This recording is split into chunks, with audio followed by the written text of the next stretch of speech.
Check one, two, check one, two. Check one, two, sound check. That's why she wants to she wants to see what it looks like there. I'm like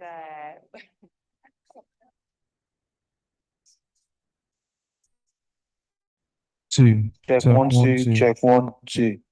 Check one, two, sound check. Two. One, two. Sound check one, two. She wants to see what it looks like there. I'm like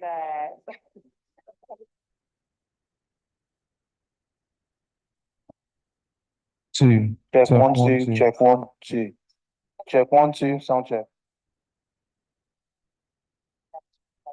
Two. One, two. Sound check one, two. She wants to see what it looks like there. I'm like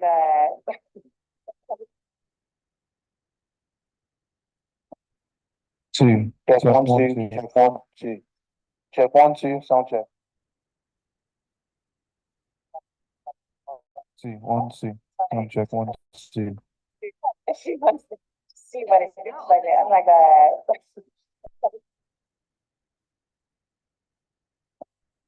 Two. check Check one, one, two, two. check one, two.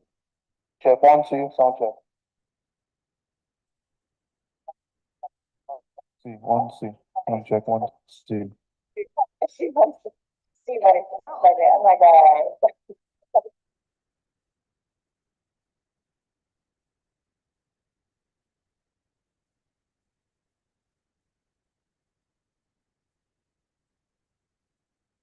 Sound check one, two. Sound check one, two. Sound check one, two. Sound check.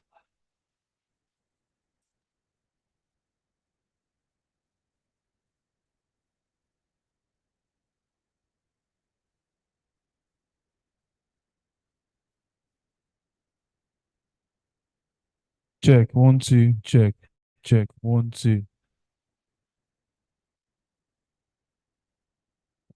Oh, wow.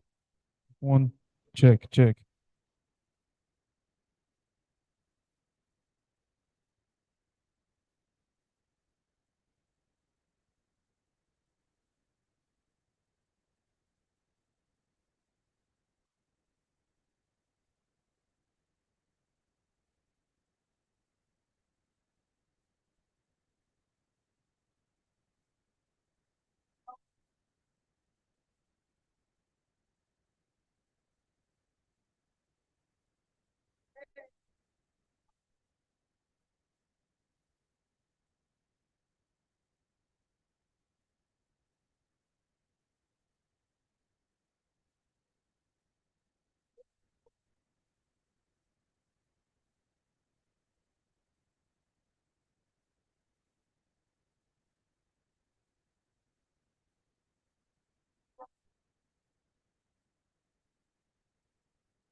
Can you hear me?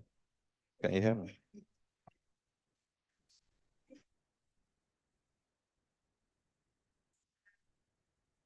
This is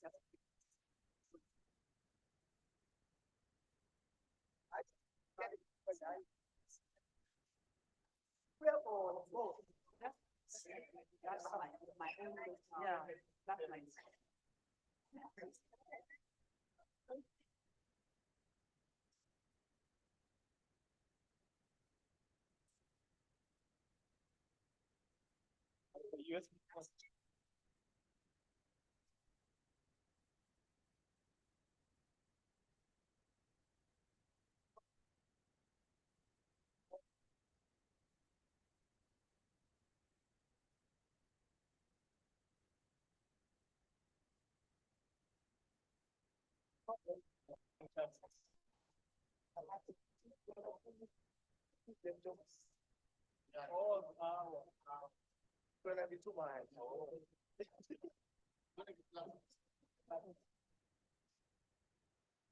That's a really good idea. Yes, that's and now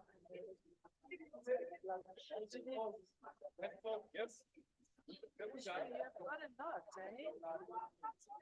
This is my friend from Liberia. This was when I posted this one. One of the lecturers I came training. My she's also doing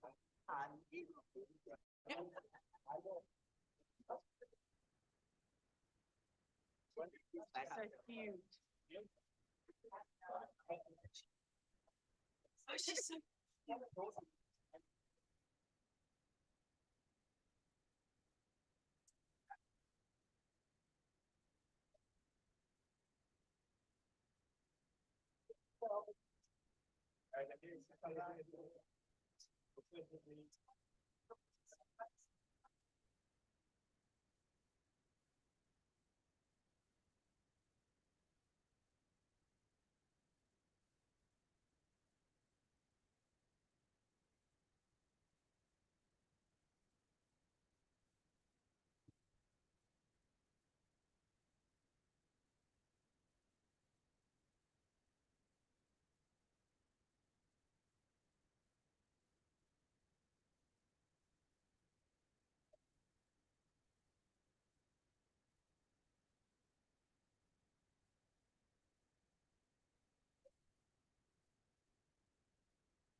Hello, hello.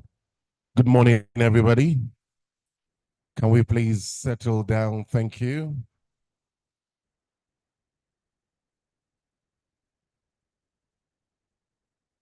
Can we end all private discussions now, please?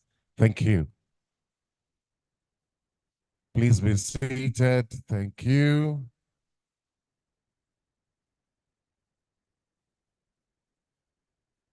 All right, quickly, I will hand over the mic to Mr. Eric Tyler to welcome everyone, and then we'll take it up from there.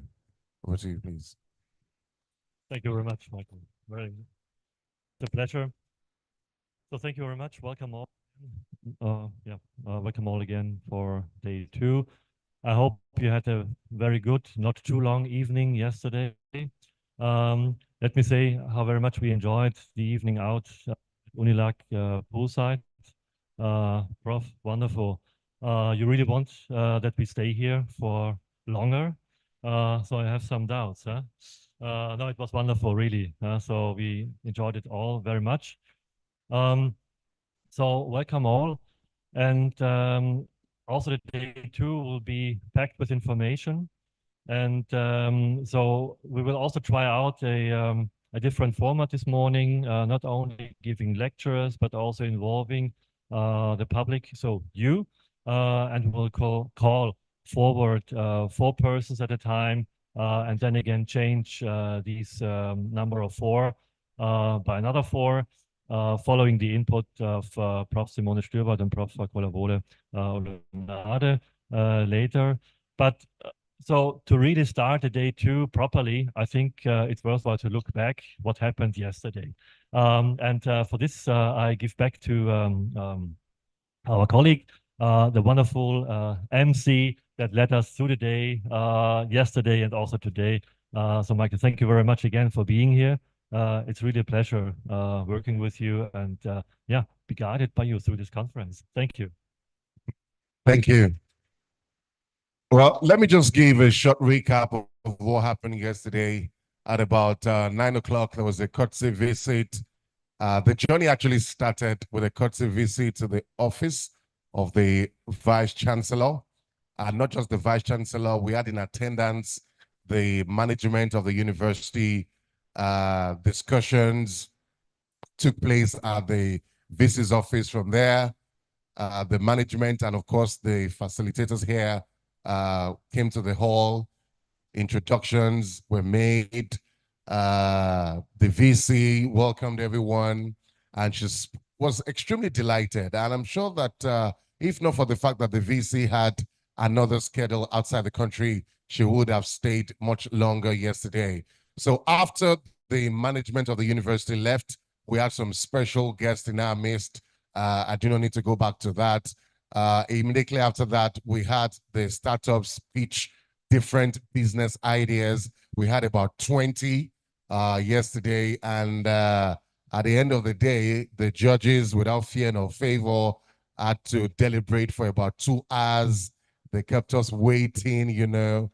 At some point, I was sweating. What will be the outcome from the juries? Yeah, but at the end of the day, I think we had about 10 or 12. Am I correct? 12, yes. That will be traveling, including myself, okay.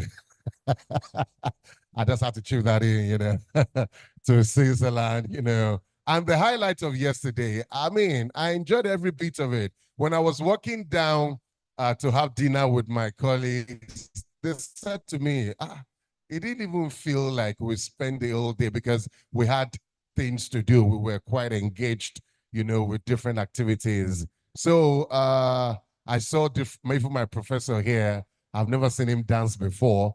I never knew professors dance. You know, even Mr. Tyler, you didn't dance, but it's okay. I can understand. All right. You know, so today's going to be different. Like you heard from Mr. Tyler, today's going to be different. We will be having speakers. One of the speakers for today, Director, Entrepreneurship Center, University of Ibadan, will be speaking as well. We're going to have interactive sessions. Am I correct? We have some startups come sit here. Am I correct? All right. And then we'll take it up from there. Questions will be asked. I'm not sure if I've left anything out, but let me quickly invite Professor Debisi to come say 1 or 2 things. And I think this man has actually done a good job. It is not every program that the management of the university would actually approve 100%, but he knows his onions, he knows what he's doing, capable of, you know, performing magic in 24 hours.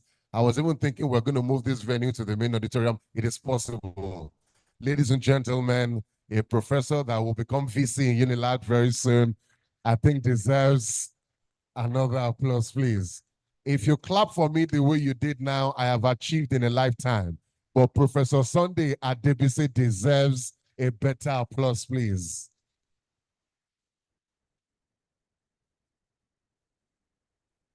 Oh, my name is Seth. All right, thank you very much. The first thing I want to say, it's just as if we were closing out the event yesterday. We all danced, we rejoiced together, and we saw that all the things that happened here yesterday was one of the things that we'll be looking forward to in building Africa and building Nigeria. So once again, the Swiss team, led by Ritala, I say thank you very much. On behalf of the startups from Nigeria, from Africa, I say thank you very much. You see that yesterday we all had African present leader and future leaders, pitching in this place, showing to us how they much understand the challenges in Africa and how they can provide solutions to many of these challenges. And I was blown off yesterday with some of the amazing things I saw from these young people and the people that believe so much in Africa. And I believe it's because Switzerland, you believe in us, that's why you have actually orchestrated this program and you're supporting Africa to grow. And I know in the next 10 years, maybe we're going to have 2 or 3 unicorns out of these 3 startups. Then I know Eric, probably having retired, will look at them and say, oh, I made these people in Lagos. And I think that will be, your own story. And all of us, the judges too, so oh, I judged this guy. I think, oh, yes, I was right. Pulling him to be part of this event. So thank you, judges, for the numbers of how you spent yesterday. You really put in everything. And at the end of the day, we saw that maybe if we had even voted, the 12 people too would be the people who say, hey, they should be part of this program. And for the startup, like I spoke to some of you yesterday, that you could not make it, it's not, you've not failed. You've not failed because you need this present history of yesterday to navigate the future. You ask yourself a question, what I did not do right. Those things you didn't do right, you look at them so that you prepare for other pitching competition. But at least what you got from here yesterday was amazing to be reviewed by seasoned, experts across the world. And they could even say that, okay, at least you have something that is valid. The judge said that this thing is extremely competitive. So the implication is that the 20 startups are solid, but we are only constrained to select 12. We needed to go via, the rubric to select the 12. So the rest 8, you're fantastic. My hub is available for you. We'll take you up. We'll support you at my hub so you can visit. Whether you're from Unilag or not, you can book an appointment with me. We'll take you, we'll support you. We get, if you have not patented your product, I'm ready to go all the way with you. If you need to be introduced to anyone that can invest into you, I'm ready to follow that through. If you need to be connected with Bank of Industry, I'm ready to, to get that through for you. So everybody is a winner at the end of the day. Eric, thank you very much. And I want us to put in everything as we continue today. And Commercial Bumi, thank you very much too. So I welcome everybody into the second day. Thank you very much. Thank you, MC.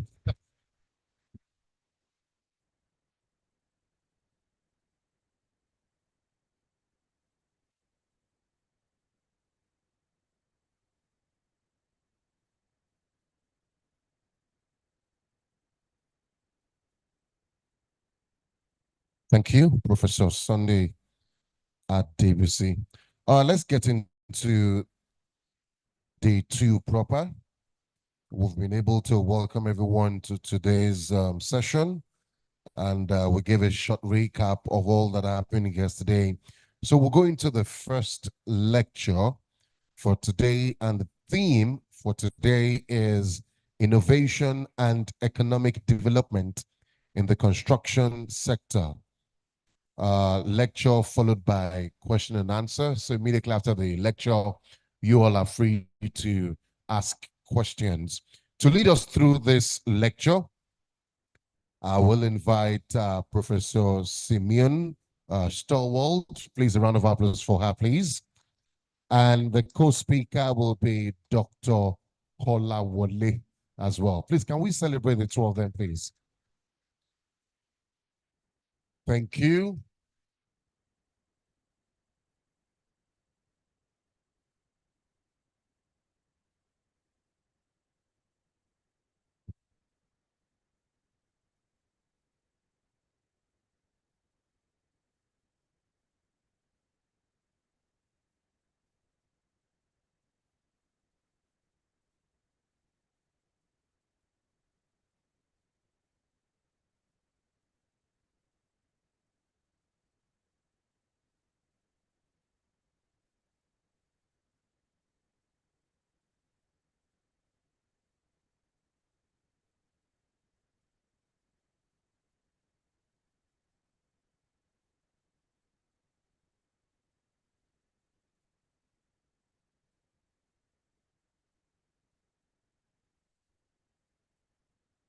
Okay, thank you.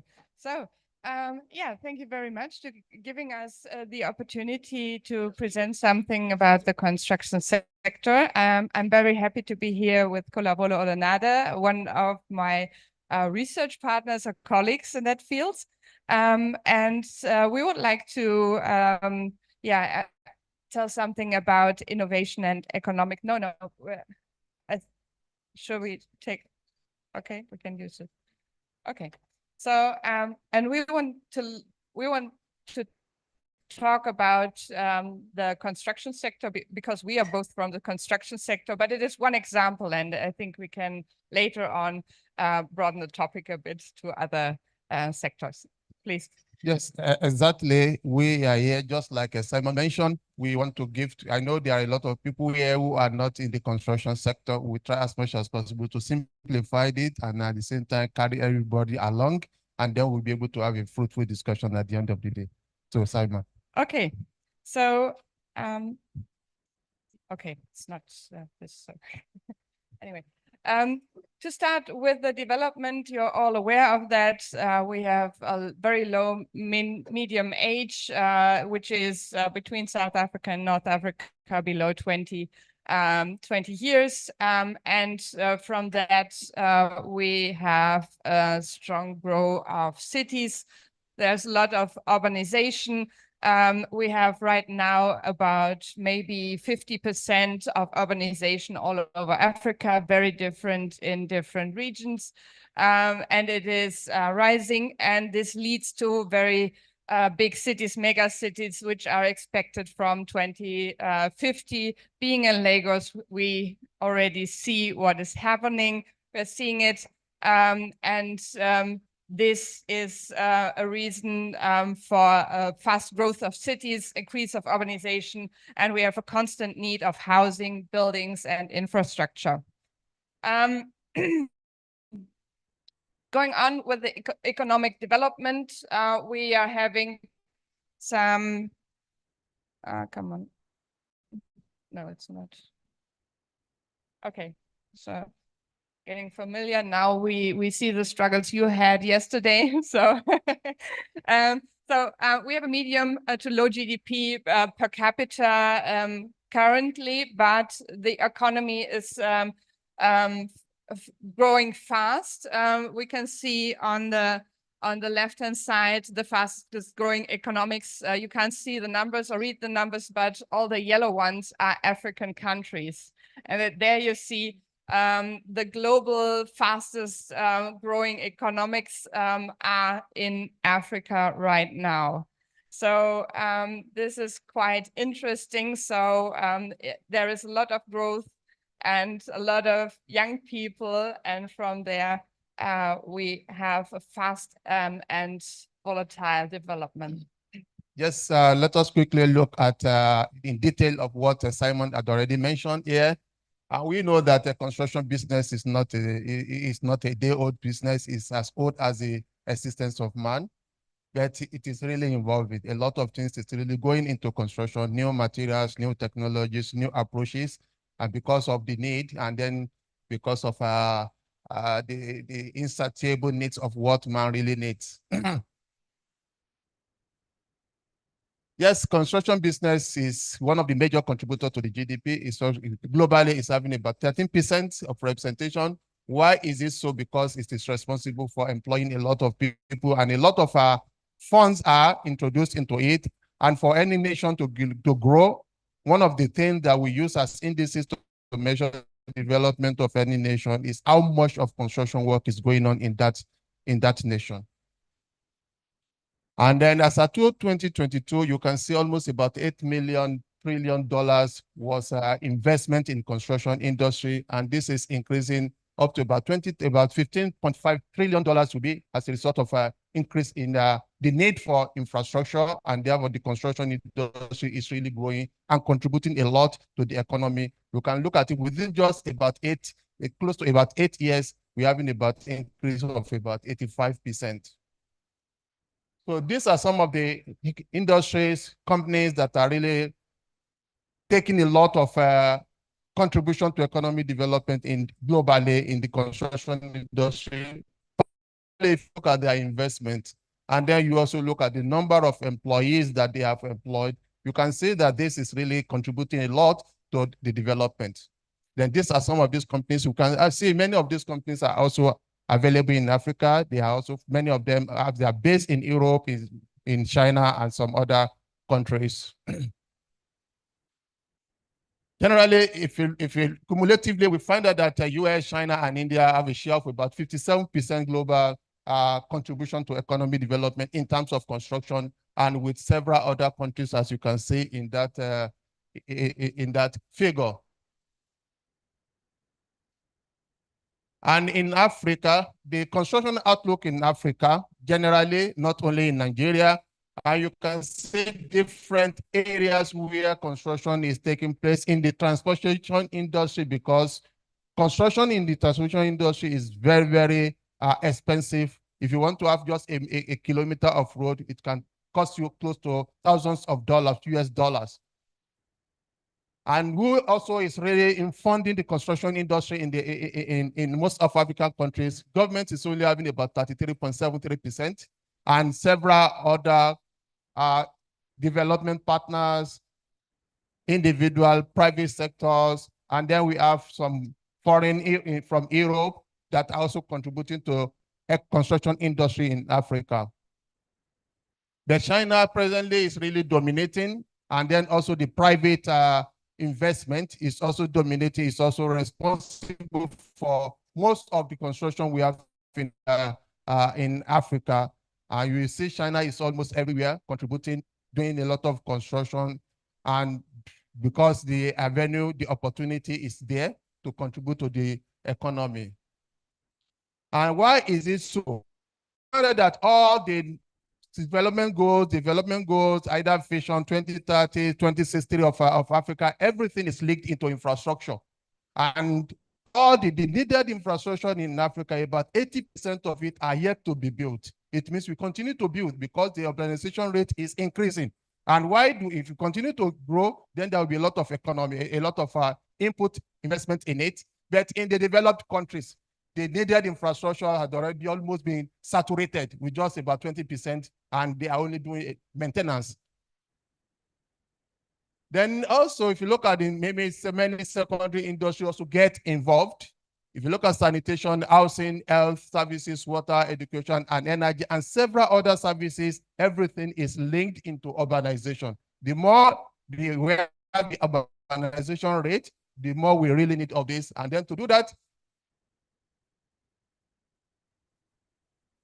then we found out that this is also linked to construction. And if you look at this particular graph on the left here, you can see that the rate at which African cities are urbanized is really extremely high compared to all other continents in the world, just to really show that Africa is the hub of construction in future. Then why is it so? There are a lot of opportunity. This is the growth that we have in Africa generally, the potential for construction business in Africa at the rate of about 5%. Then also there are a lot of abundance resources in terms of what to consider development minerals. Presently, UNDP is really promoting this. We call it development minerals, and then this is where exactly we can empower our people. There are a lot of innovation that is going there where Simon will also make mention of. Then we have the largest youth population. This has already been mentioned. I think our Vice Chancellor mentioned about this yesterday. And then we have relatively stable government. Then people are getting aware. There is a bit of transparency in most of the government, making sure that at least the construction industry is becoming relatively stable and then promising. So this is, you can now see a lot of effort is coming into Africa because of the needs to provide investment, because of the resources that is available, and because of the need to do economic development. Everybody, either within and then without, everybody is focusing on Africa. This is the flow of business towards Africa and within Africa. So what are the innovations in the construction industry? Thank you, Kula. Okay. I think the strong need in construction is the sustainable thoughts about it is the consumption. There's a huge consumption of resources. So it's one of the industries that's consuming the most. Only water is consumed more than aggregates and other materials. So we move a lot of resources. You can see for 47.5 billion tons of earth materials. So it's huge. And by doing that, we are a huge emitter of carbon emissions. To the overall construction sector, about 40% of all carbon emissions globally are allocated to the construction sector to build it, but also to use it, both. So we are contributing to climate change a lot, and we also have, at least here, a high occupational hazard. So it's a very unsafe place to work. So when we look at innovations, there are these Gs we want to consider, and there's the environment, with climate change and resource consumption, but we still want the infrastructure, remember, 80% to be built. And what we need is some innovation to balance that. The question is how we can do that. So we need to change a bit the attitude, the consumption, the method, approaches. So there is a strong need for innovation. What does innovation mean in this sense? We need to create new value through processes, through new products, new markets. We can achieve or assess new markets. We have new ways of organization and new sources. And this leads to that it is not limited to any discipline. And what we see through this, we can achieve more beneficiary in the region. Remember, we have a lot of companies coming from outside to build, for example, this infrastructure. But the more knowledge is in the countries, the more innovation or adapted solutions are in the country, the more the beneficiaries can be in the country.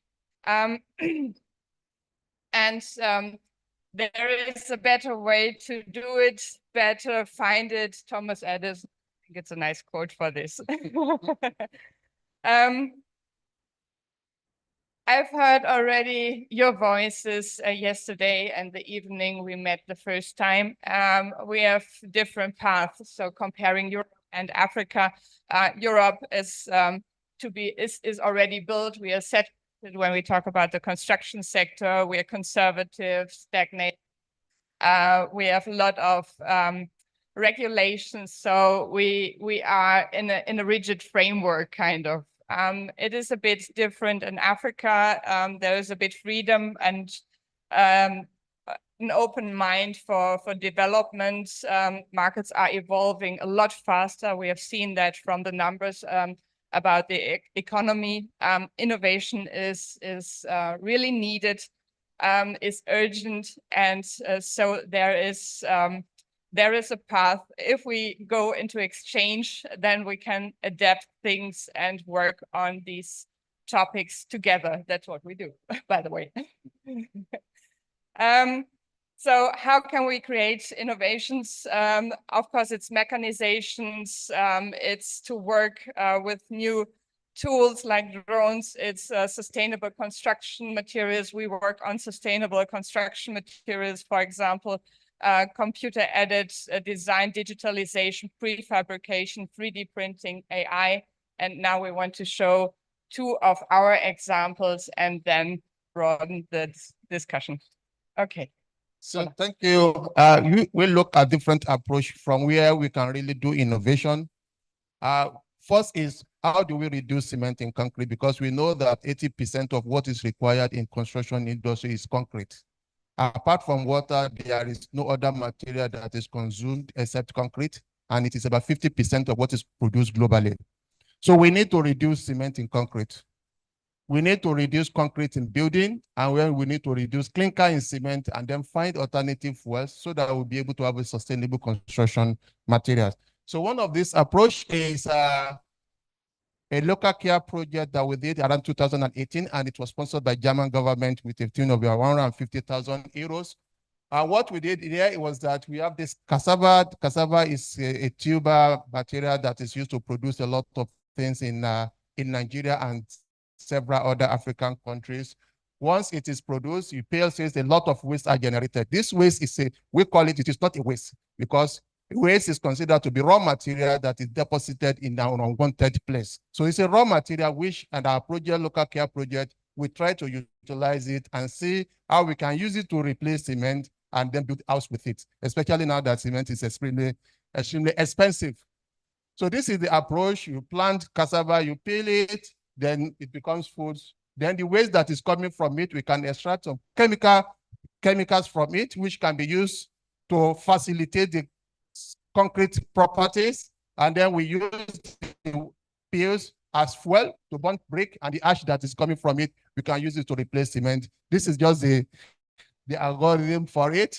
So we have demonstrated this. We have built a house with it, cassava concrete. On the campus of University of Lagos, you are also invited to see what we have done. This is just the process of the construction, and then this is the building here, and the students are using it as a reading place, and it is almost about 2 years old. Everything is okay. So this is what we have seen here, and then these particular structures can reduce the construction cost up to about less than about 20%, and then also reduce the CO2 emission up to about 30%. This is some of the innovation, very simple techniques, and then it is really doing a lot of work. And we are also looking at several other biomaterials to be used as replacements for cement and concrete. So over to you, Simon. Yes, thank you. It's a great project. Only 10 minutes walking distance. So whenever we can find time today, maybe you have an idea, Eric, then let us know. Okay, let's continue. We do similar things. That's also how we met. And I want to also present two of my projects briefly. We are using AI together with local software provider for hundreds of cement or concrete productions, not cement productions. The cement itself is already the reason for 8 to 10% of the global CO2 emissions. So regarding the full scale of the construction sector is 40%. You can see how huge this influence is. And we thought of, okay, it is possible to save 10, 20, 30% of cement in the recipes when you optimize the recipes in the production plants. And that's what we did. We partnered up with a software company that provides steering software for these companies, and they have about 500 clients, 500 production plants. We are implementing our results within the project. Just as they come along, they are implemented directly in that system.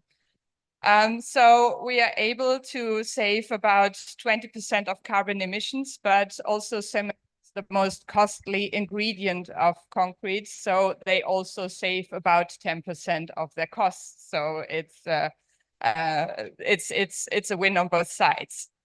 And the other project is X-Lab or Foldcast. We are working together with an architecture department in another part of Switzerland. They created also a spin-off startup called Foldcast.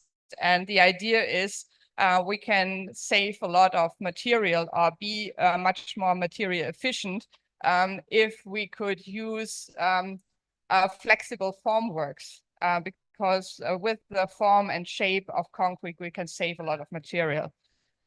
This causes a lot of either effort and costs for the formwork and also a lot of waste. They had the idea to cover that with folded paper formwork. And we tried that. And on our side was the optimization of the concrete mix. So we created an adapted self-compacting and low carbon concrete for this with recycled materials also. And I think 2 weeks ago, we had this trial at a precast company. So they already worked with it, tried it out, and now they are very interested to implement this technique. Yeah, these are 2 examples, and another one here from Colavole we can see later on. Yes, right. So to sum that up, innovation, we showed some projects where the collaboration of universities and industry is very beneficial. We have environmental impact. We have also financial benefits for the companies. We try to combine that so that it is very attractive to implement these techniques. We provided adapted or new solutions, which gives new market opportunities and more beneficiaries in the countries, in the region, wherever it is used. And now we want to broaden this discussion also with you, involving you, because we think development through innovation and entrepreneurship is something really valuable.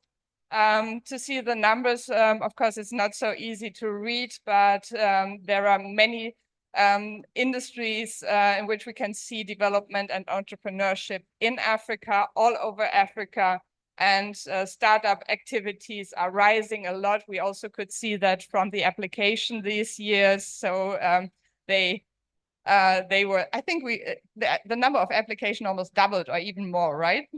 They doubled. So we could see amazing applications. Thanks again to all the ones who submitted.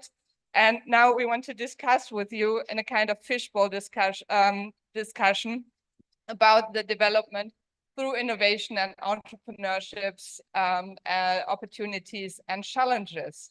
And we are talking about the construction sector, of course, because it's our perspective. Many of you are in biotech, EdTech and other disciplines. And we are curious, what do you think about different market opportunities through innovations? What do you think about challenges for entrepreneurship or opportunities for collaboration of academia and industry? And we have 4 chairs here. And the rules of fishbowl is we start this discussion and whoever wants to contribute takes a share. And when you think you have contributed and you don't have to say anything more, then you move away and someone else can step in. So yes, who wants to discuss? So who is interested to be part of the fishbowl? If Yes. nobody is interested, we can pick. Yes, thank you. You're welcome. Come on, yeah. First one. From this side? Yes. Yes, you can also come. Yes. Now, on the left side? On the left side? Nobody's interested. About industry and then the entrepreneur. Collaboration, please. I'm sure you can contribute. So you sit down. So, are there more people? Please. Can we get one more? Yes. Okay, please. yes, come please. Come in.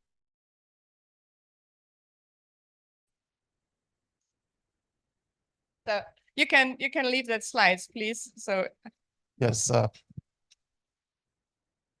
Okay. So what do you think about development through innovation and entrepreneurship. You, as the head of the Center of Entrepreneurship here at UNILAG. Thank you very much. Just like your presentation has shown to us that when you look at Europe, you see that development is almost plateau and growth, you know, it's very, very insignificant even in our sector. But in Africa, you can imagine that more than 80% of Africa is yet to be built, even for what you've said. And we need to continue to innovate now to do that, because the developed world has actually emitted a lot of CO2 in being fully built. But those that have not built now, they need to begin to innovate in such a way that now that the climate and the environment is complaining, we need to do it rightly. Therefore, so the only solution is innovation. And once you talk about innovation, you have to talk about, you know, access to market with whatever you've innovated, which where entrepreneurship comes on board, and even for you to get an investor to put anything in your innovation, it must have relationship with the market, because the venture capitalists and the angel investors, yes, they are angel, but they are not the angel from the Lord who do, you know, will not take anything back from whatever has been given to you. The angel investor want to give you to be in your life, and at the end of the day, to get his fund back and even get with some plus, not with minus. So you see that when you innovate, the angel investors are interested to come in as venture capitalists to make investment into you. So, and if there is no innovation, they're not attracted to it. So, especially in Africa now, where we have the major challenges that are opportunities anyway, we need to begin to toe the line of innovation. If I narrow down before I start to the construction we're talking about, in fact, it's extremely expensive to build in this nation, in Africa. You see that many African population, which I know you will have the data, you know, we do not have enough housing even in Nigeria, less than 25% of us to know have their own, you know, housing. Then, if you can make it cheaper and you innovate in such a way that the cost of a normal housing is now 50% of it, then myself as a professor may be able to own my house. So we need to pursue that until that happens. And I believe it's a task for him. Until that can happen, then we can say, okay, in 2024, it used to be 60 million, especially we need it in Lagos. Lagos is more expensive than Miami to build in Lagos. So there is a land in Lagos that is the most expensive in the world, Banana Island, per square meter. Is the most expensive. Not even, you know, when you look at Miami, is, you know, the land here, I can't build there. It's a place I would have love to live.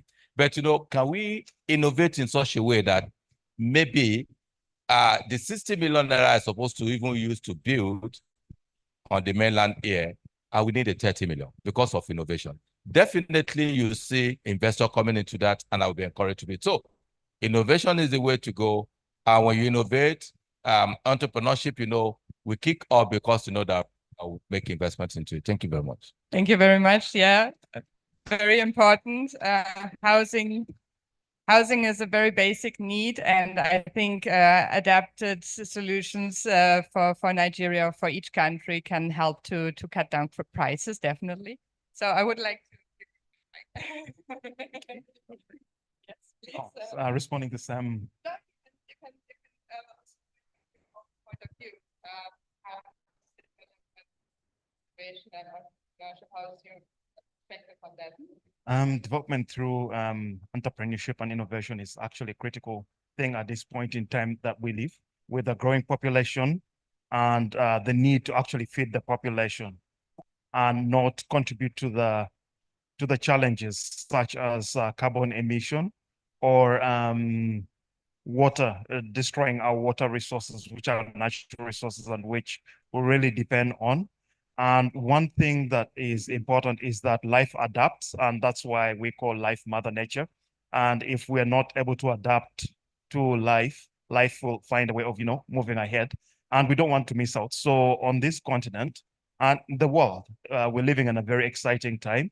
We are seeing the challenges or are the problems as well the challenges for us to start fixing? I mean, just listening to your talk when I saw the cassava peels, you just get that and throw it down, makes manure. Okay, fine, put it into your garden, but then actually you can use that to build. I know in some communities in Africa they use cow dung to build houses, but I think we've really moved beyond that to actually make much more stronger structures. But it was quite also interesting to see that necessity, the innovation is being driven by necessity. Most of the examples or companies we saw yesterday, some of them were in the finance area. And it's incredibly difficult for people, the typical person like myself, okay, other people, to interface with banks sometimes. Whereas there is a tool, there's people that understand that space quite well. And when you bring that kind of interface into those communities, then you begin to see development. People can be able to improve their lives. Farmers, teachers, everyone in the community at least gets a chance towards that. So we're living in a very exciting time, and innovation is becoming a much needed necessity. Thank you very much. Please. Thank you very much. For what I've seen in the whole lecture, I really appreciate the discussion. Okay, I really appreciate the discussion concerning using endogenous technology, to provide a solution towards the construction problems, especially in Africa. But one of the things I have seen here is the opportunities and challenges of entrepreneurship. We all know that entrepreneurship is a collaboration between both state and non-state actors. We need both the entrepreneur and also the government to be involved in these challenges, because first off, one of the people that control, usage of lands is the government. So we need the government to help, identify most of these problems, and the entrepreneurs to also make use of the entrepreneurship mindset to, provide solution. The government might be slow, but entrepreneurs think fast, they adapt, they are able to think outside the box. So I believe as we Africans, as we are young, we are very driven, and we can do a lot with what we have in our mind. So I believe that the opportunity is there with our young population. The future is actually bright for us. So that's what I believe. Thank you very much.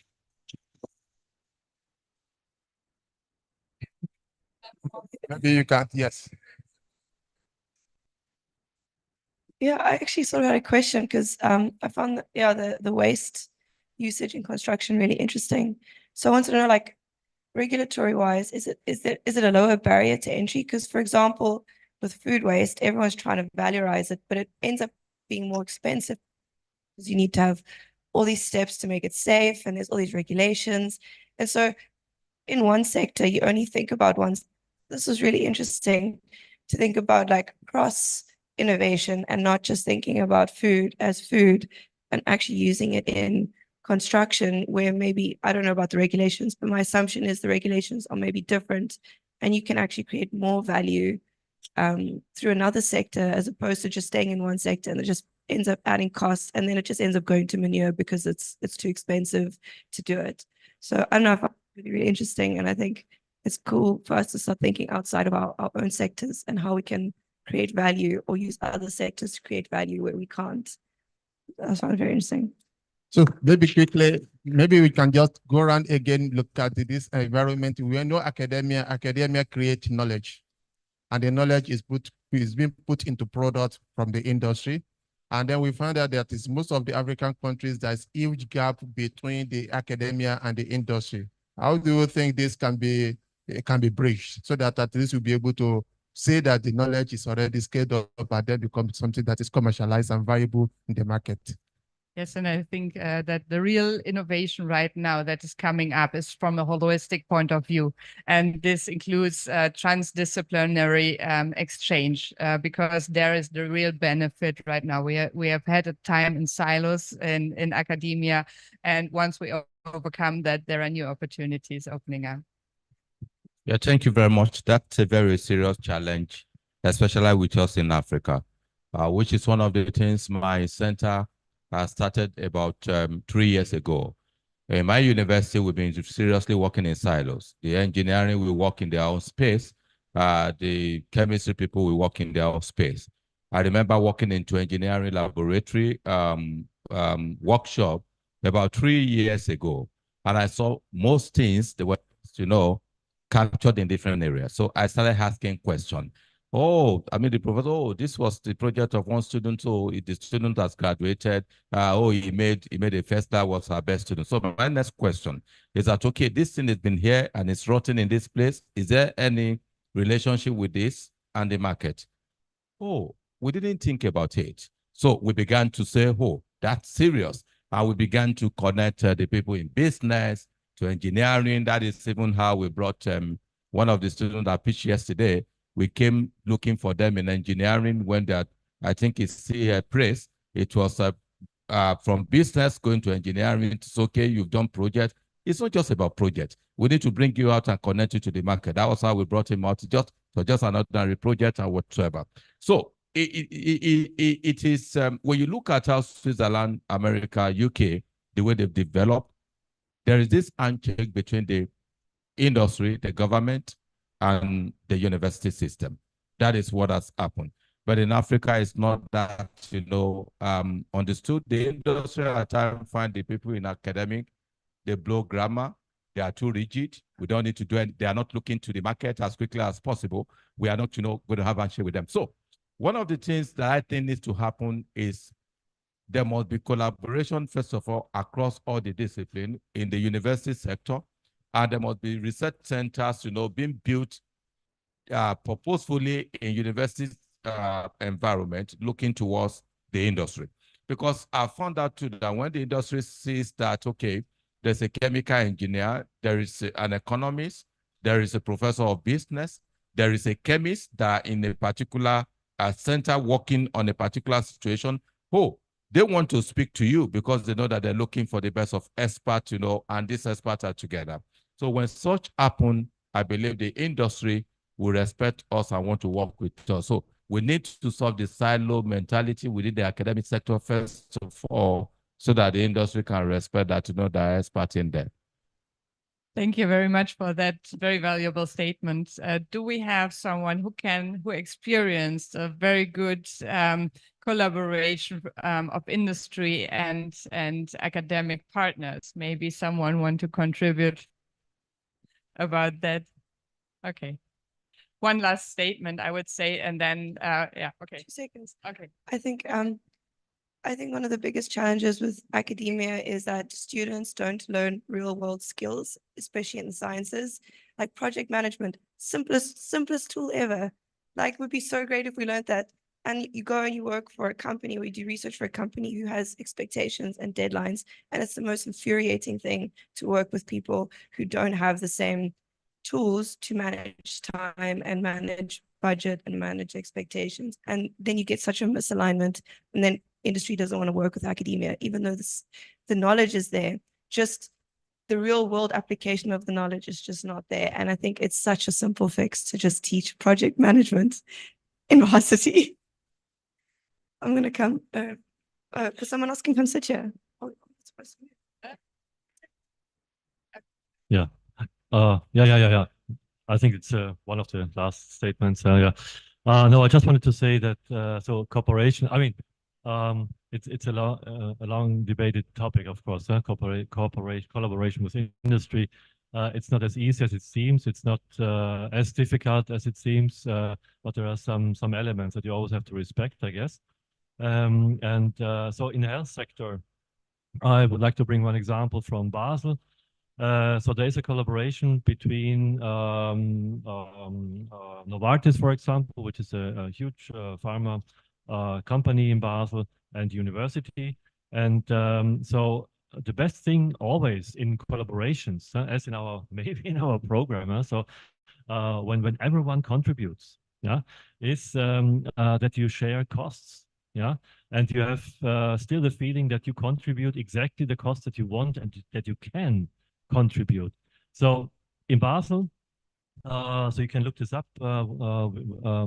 We have the so-called Friedrich Mirscher Institute, FMI, which is a research institution, or a research institute. And both partners, Novartis, for all construction, all facilities provide the costs, university for everything that is salaries. So all the researchers working there receive the salaries from the university, and everything that is facilities, but also lab. So it's really important costs. They are borne by the industry partner. So and it seems to be a quite good model because it still works. So it works since many decades now. And so both partners find same interest in doing so. Another example to finish my statement is allowing PhD candidates doing their PhD in industry. But there come a lot of challenges with it.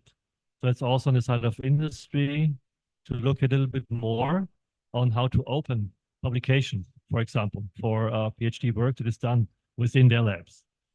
Another way, of course, of collaborating. So there are ways, but I think you always have to look into it in detail. So thank you very much. So thank you. And now my question will be on cassava.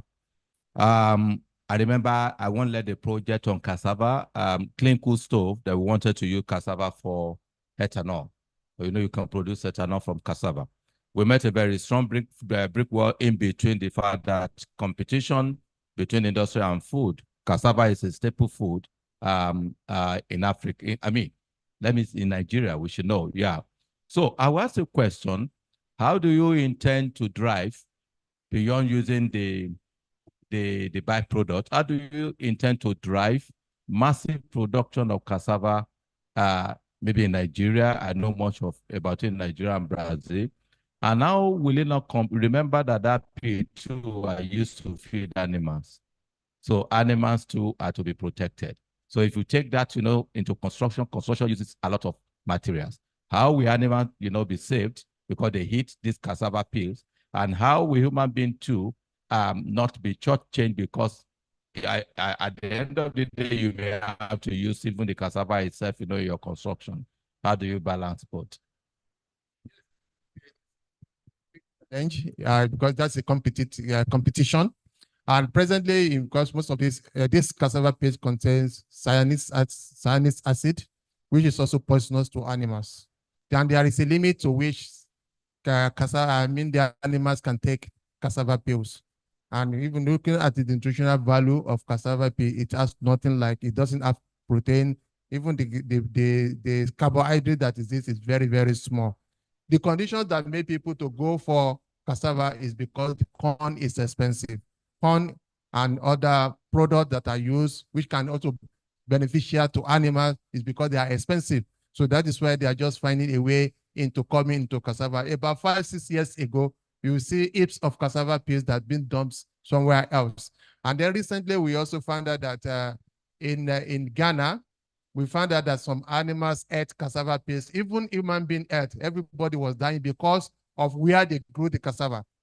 Using cassava peels in this area for construction, we may not have such challenge of what will be coming of our animals. So it's just a matter of doing cost-benefit analysis before we be able to know where do we go and where do we not go. If you have more alternative, people go into farming, they produce more corns, definitely nobody will come to eat cassava.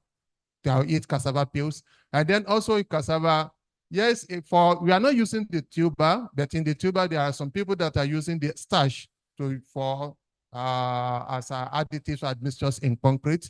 And if you look at the cost of cassava for admixtures, and then look at the cost when you use the chemical super plasticizers, if you do the comparison to, we can also say, okay, which one do we go? Which one do we go? And then what is really big? Yes. Okay. Yes, the starch. I mean the starch. Even the starch, people are using starch in the pharmaceutical industry. Some are even eating it, exactly. So there is nothing that do not even have competition. Then we only need to do the cost benefit analysis and say, where do we go and where do we not go? Thank you very much.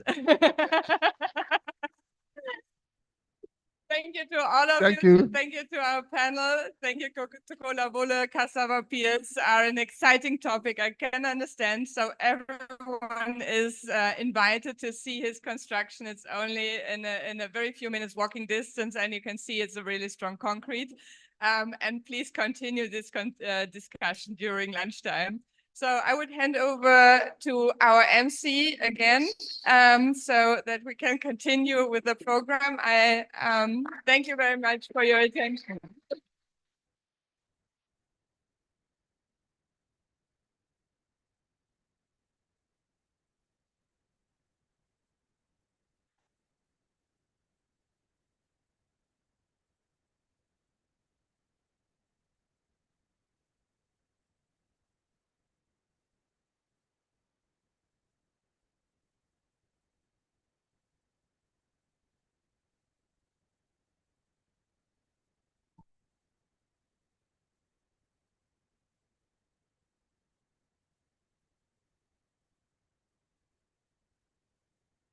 Once again, a round of applause for Dr. Kolawole and Professor Simeon. Well done. Well done.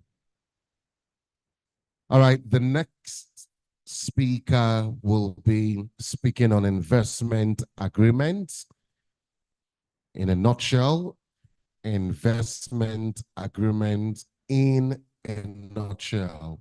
And this will take up until about 11:30 about before we take a break. Stefan Ofer, is Stefan here? Please, let's put our hands together for Stefan.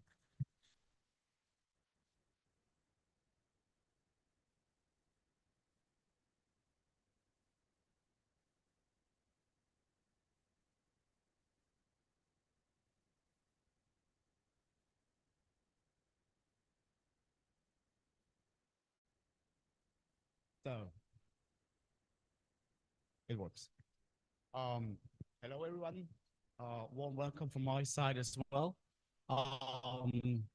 We have the most boring discussion in front of us, which is about law. I want to teach you something about investment agreements today. Do you hear me better now? There you go. So slide is called investment agreement in a nutshell.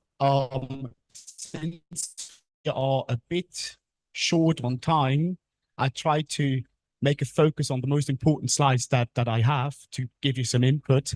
And I would like to keep this not as a monologue. So if you have questions, don't wait at the end, don't wait for discussion. Ask them straight ahead. I'm here to answer your questions if you should have any. Right. So let me just ask you, who of you signed an investment agreement already? That's better. Better. I can even hear myself better. It's good now. So who of you signed investment agreements already of the startups? See, 1, 2, 3. Oh, there's so many. Who of you read it before you signed? Everything. Wow. Right. It's fine, it's fine, it's fine.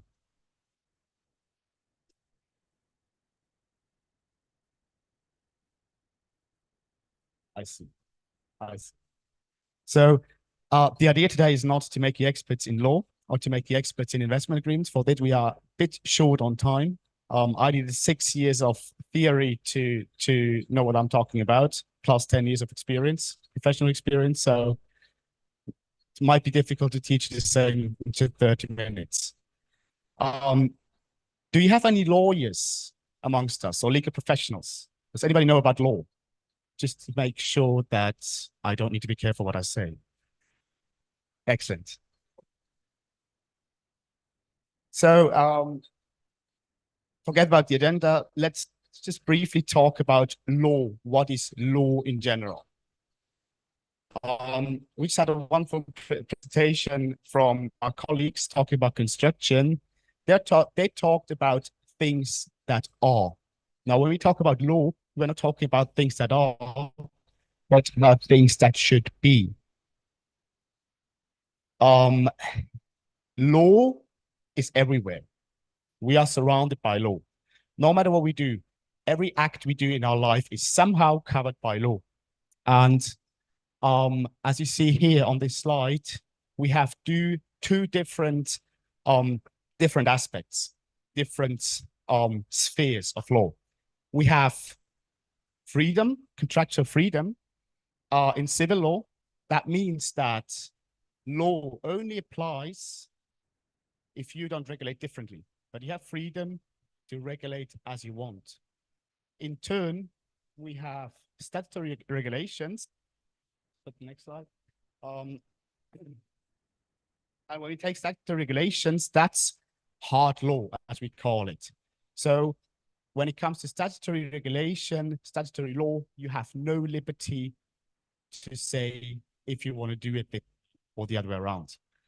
Let's take the investment agreement. It's an agreement. You can write there whatever you want. If you don't regulate the applicable law, the law itself will say which law applies. So you don't need to write it down. Just to be certain that there's no discussion about it, you can. In turn, when it comes to companies, you don't have a choice if you want to have anything else than an LLC or a company limited by shares. These are defined by law, and you need to take what you get.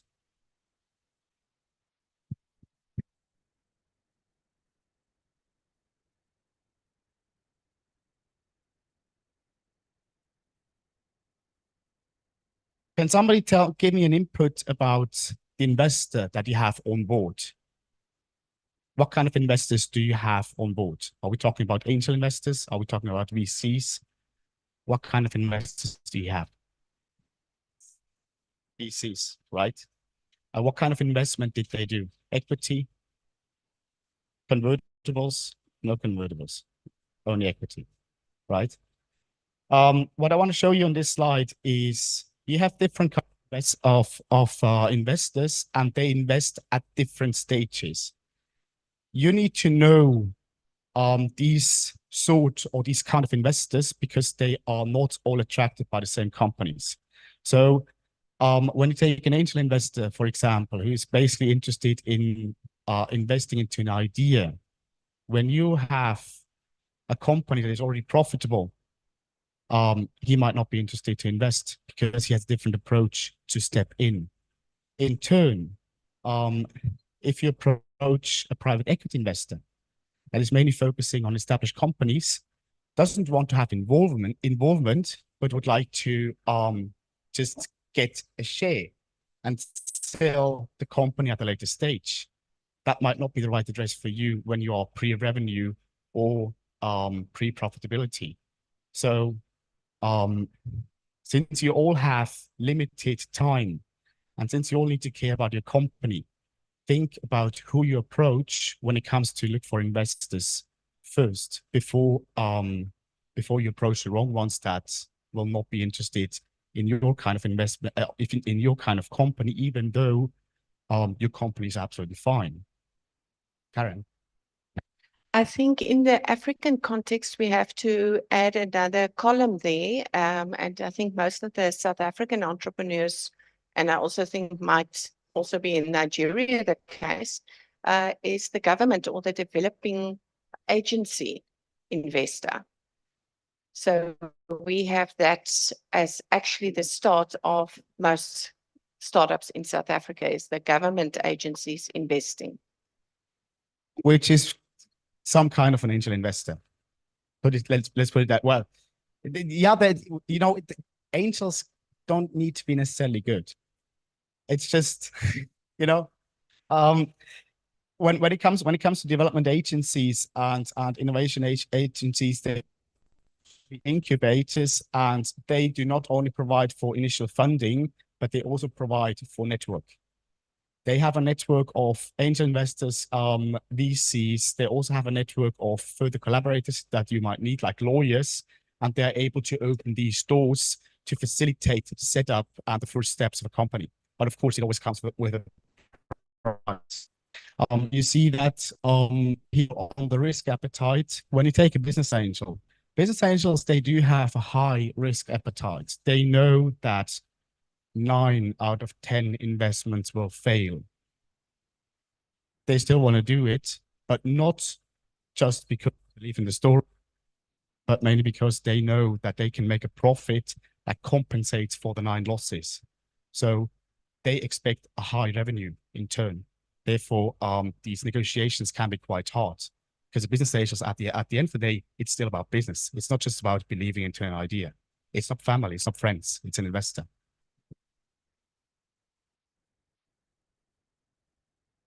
We'll go through that rather fast. You can also differentiate by the kind of investment.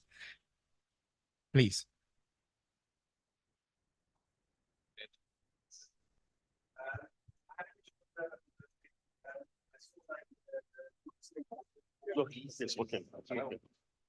It's fine. I think everyone can hear me. They can't hear online. I see that you said the interest and involvement for VC investors is yes. My understanding was they are not really interested in being involved in the company at all. They're just looking for high returns, and it's the angels that are looking to walk the road with you and help build the company with you. Is that like a firm to firm type of situation, or am I just not understanding it correctly? It is firm to firm based, and it depends on the kind of VC that you're talking to. When you take a VC that is mainly doing impact investment, he would like to get involved. Not only because the company is still at a stage where he can form it to a certain extent, but also because the VC himself or the VC itself, if it's a company, would like to show engagement towards the investors that stand behind them. So there is involvement. Usually there is involvement from VCs, mostly just on a strategic level. So they will not interfere with daily business, but they are likely to ask for a seat in the board, and they are likely to ask to be involved when it comes to strategic decisions. That might also have an influence on the business as a whole. Yeah.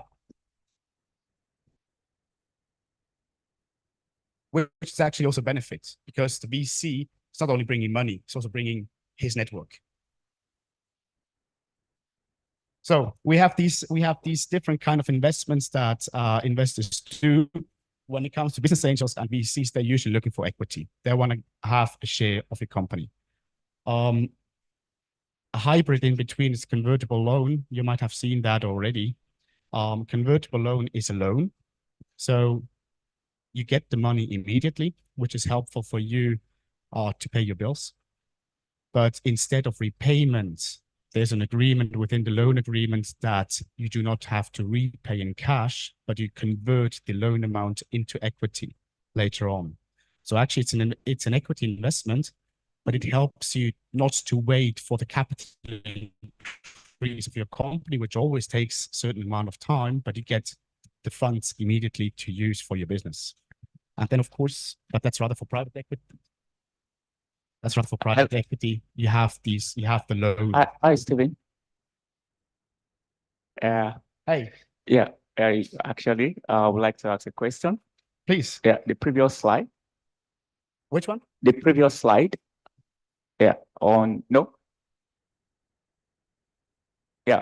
the disadvantages in terms of ownership. So I would like to ask just kind of maybe an advice from you on the shareholding right for someone raising pre-seed or seed round.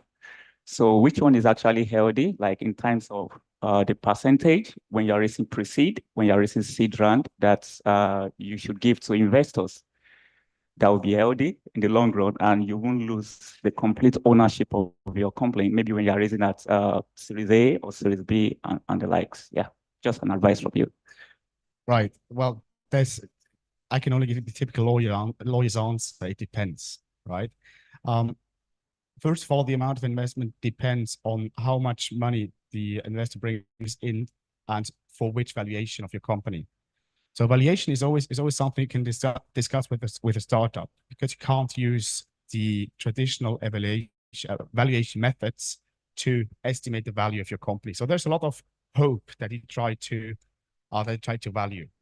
So there you only have the first trigger where you can make certain influences on how big the involvement of the investor is going to be. If it's a single investment, it should definitely stay below 50%, because otherwise it's no longer your company, right? But when you have several investors and when you go over several capital rounds, it is possible, and it's actually quite usual, that you will lose the majority share over time. It will not switch to just one investor, but a plurality of investors will basically have the majority of shares, which is, however, not necessarily an issue, because investors will still need you. VCs, as well as business angels, they know that the company is basically run by you. So you're the face of the company, you're the CEO. And in this sense, it means chief everything. So you take care of everything. You are the holder of the idea, the holder of the passion. And investors know that when you are out, the company is basically worthless. So even if you lose a majority share, it doesn't necessarily mean that you lose control over the company. But of course, in the event of exit, it will limit your benefit, because you have less to sell. But it's a trade-off that you really have to look on a case-to-case basis. Actually, ask yourself how you feel. When you have an investor, when you have a certain investor, think about, well, is this deal fair? Is it okay for me? Can I still have a good night? Can I still sleep well if I do this investment? If not, think about it twice. But if you agree, and if you still feel comfortable, and if you say, well, this VC is actually a good guy, and he can help me to develop my company further, even losing your majority, your 50% majority, does not necessarily mean that you should stop, right?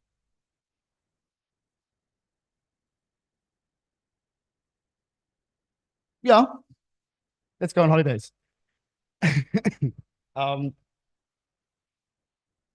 Who needs slides anyway? Now, when the slides are back Can up, I make a quick contribution as if you are figuring out your slide? Can I? So, can I make a quick contribution to? Of course. One of the things I used to tell them, I want to look at the eyes of that young man, startup, is that don't be in a haste to receive fund if you don't need it, number one. And number two, don't be too rigid about your interest to own the company than for the company to be, successful. A 10% of $1 billion is bigger than 100% of, $10 million. So you must always be able to weigh that at every point in time.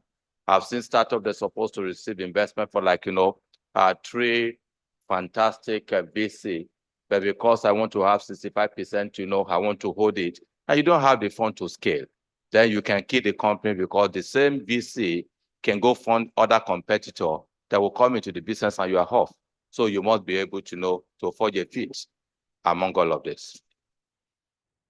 Thank you very much. That's a very, very important input. And in addition to all that, you also need to be in a position to have a choice. It's not a matter of course that VCs are actually waiting to invest into a certain startup company. So sometimes you really just have to take what you get. And then you are limited to look at the red flags to say, well, look, I have certain flexibility until here. Here's my red line. I will not cross this red line, even if it means that I will not be able to fund my company. You need to have these red lines, but there in between, it is likely that you will not really have a lot of VCs that are desperately waiting to invest into your company, but there might be just basically one. And if this one VC knows that he is the one VC, terms change, and not necessarily in your favor.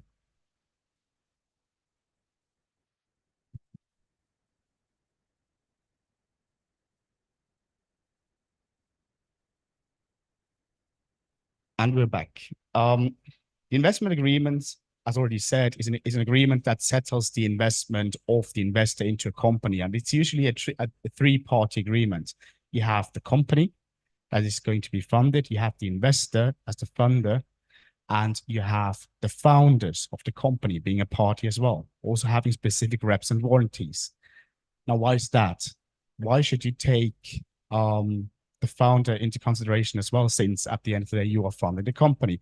As I already said, the founders of startups are extremely important. They are the holder of the idea. Therefore, investors require them to sign that as well as a sign of commitment, but also as a guarantee that they're going to stay with the company.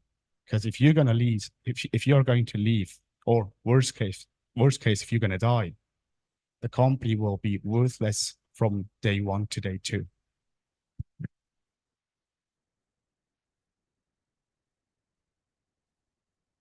The influence of investment agreements is actually quite broad, since the investment agreements are touching really the core heart of a company. They usually influence, at least indirectly, the articles of association, as well as the shareholder agreements, to the extent that there is already a shareholder agreement in place. Does anybody of you have a shareholder agreement?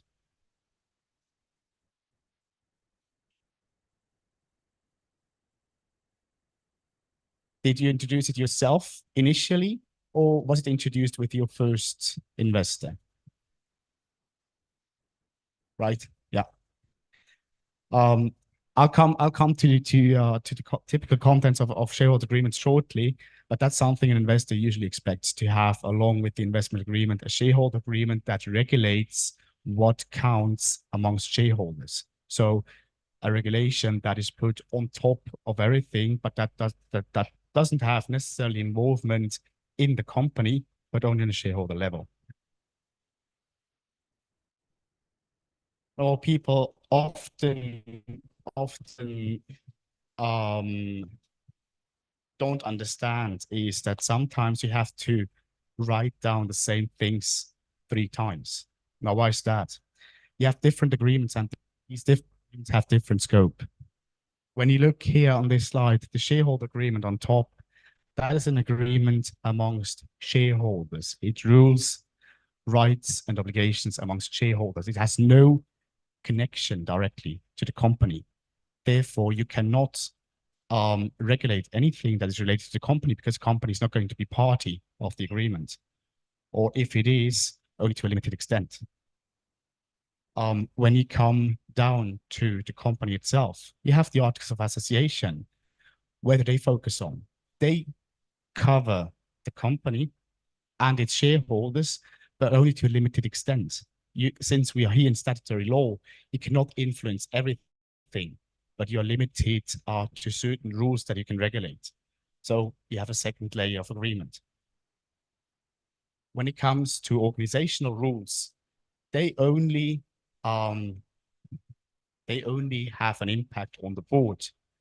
So as soon as you have a shareholder matter and you write it down in the organizational rules, it doesn't help you, because the shareholder will not be it as he.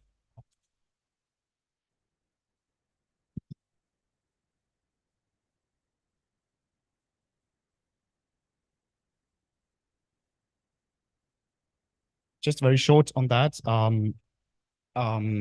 The content of investment agreements, they differ from the content of shareholder agreement due to the different scope. Now, what you need to be careful on is giving enough attention to the most important provisions. You will most likely focus on the first section when it is about the investment. But what is as important, or even more important, is the regulation about representation and warranties, because there it's written what you're actually liable for. So a word of advice from my side: read these agreements. You're smart enough to do that, but really go for it, because the reps and warranties, they always come towards the end when you start to get tired. But it's extremely important that you know what you what you are supposed to do and what the investor is going to expect from you. And if you don't comply, you'll be liable.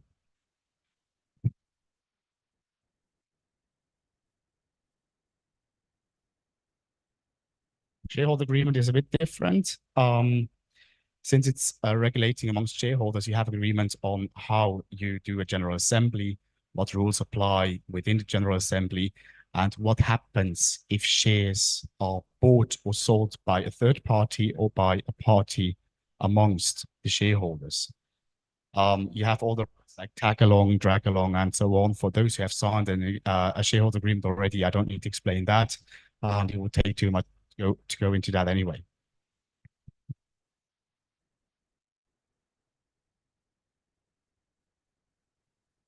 What is more important than the structure of the agreement itself is the red flags that you need to look at. Investors have financial interests and they have interests of control. They're not your friends, even though they appear to be friendly or supportive or only wanting the best for you at the end of money. And sometimes they will ask for too much, and you need to be prepared for that. And you need to think about and decide for yourself to which extent you want to agree to terms set by investors. So think about voting rights. Would you agree to give up a certain percentage of voting rights? Would you agree to give certain veto rights to investors for very important matters? Or would you say, well, that is beyond my comfort zone, that is limiting my entrepreneurial freedom too much? Think about that before, because once it's signed, it's going to be valid.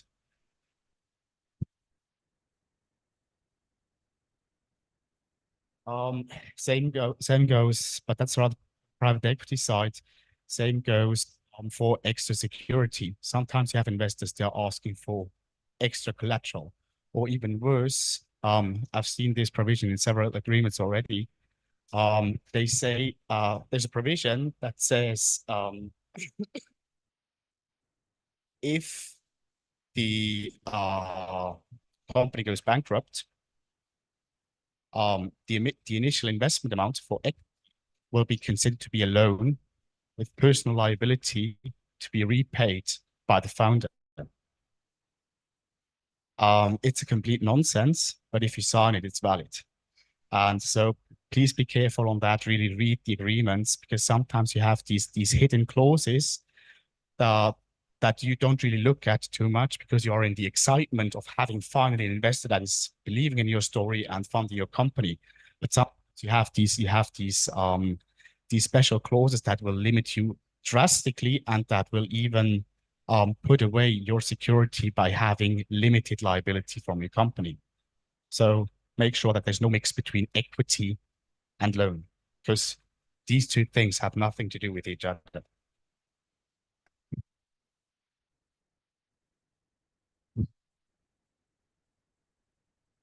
There's some deep red flags. Let me just have a few words on the deep red flags. I used this slide. Yes, please. I also wanted to add to the previous one. It comes up a lot in specifically in South Africa, and a lot of the government documents is first right of refusal, which it's not necessarily always a bad thing. Sometimes it's even just timing. So you have to offer them the first right of refusal on your round. And often with government funds, they also take really long to get back to you, which means that your other follow-on investors aren't willing to wait. So we actually rejected a couple of things from some of the government agencies because they weren't willing to budge on that. So I would say it doesn't look as dangerous as it could be. So that's something to keep in mind for the South African companies. Right, the right of first refusal, that's usually written in the shareholder agreement afterwards. No, it's sometimes even in the initial contracts for investment. They put it up front. It is there. They're not ashamed of it. It's just, and they usually don't take it. It's usually take really long to get back to you. And by that time, everyone's now moved on. Absolutely. You need to at least put a note somewhere to remember that you need to inform the investor office first, because if you don't, you breach the contract and usually have contractual penalties that will apply then. The right of first refusal or the right of first offer is nothing that I would see as critical, depending on how it is formulated. If they are defined prices in the agreement already, that's a no-go. That's a no-go because you can't really say what the value of your company is going to be in 6 months or in 2 years. So having a price set already for a mandatory right of first offer, that would be a no-go. But otherwise, it could even be a benefit, knowing that, well, I'm gonna sell my shares anyway in case of an exit, be it the existing investor or third party. It's nothing you need to necessarily care for, unless, of course, this investor might reach a majority stake through the right of first offer.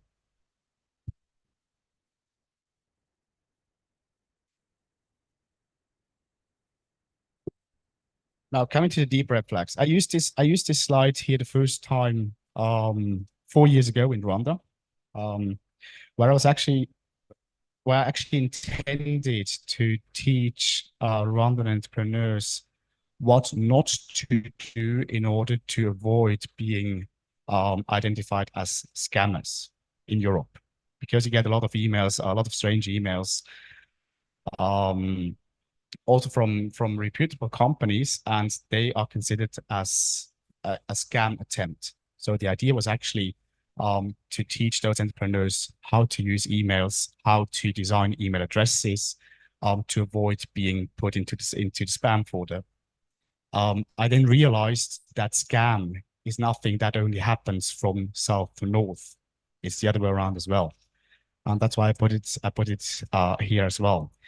Has anybody of you ever experienced an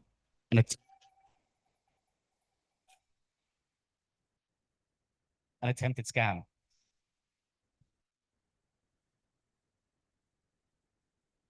Nobody. You did? You did? What happened?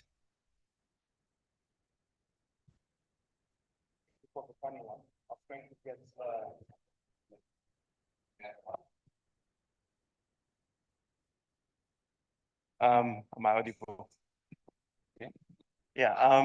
So what happened is that I was looking for a puppy. I went online, found this website, and they took pictures of the dog, and it was actually live, and they said they're going to the vet with the dog. And then they told me that I needed to pay for a crate, and I needed to pay $3,000 for renting a crate, whereas the puppy was much less than that. And then that's when the red flags went off. So there is that. Right, that's actually one of the typical stories, but it can actually get quite elaborated.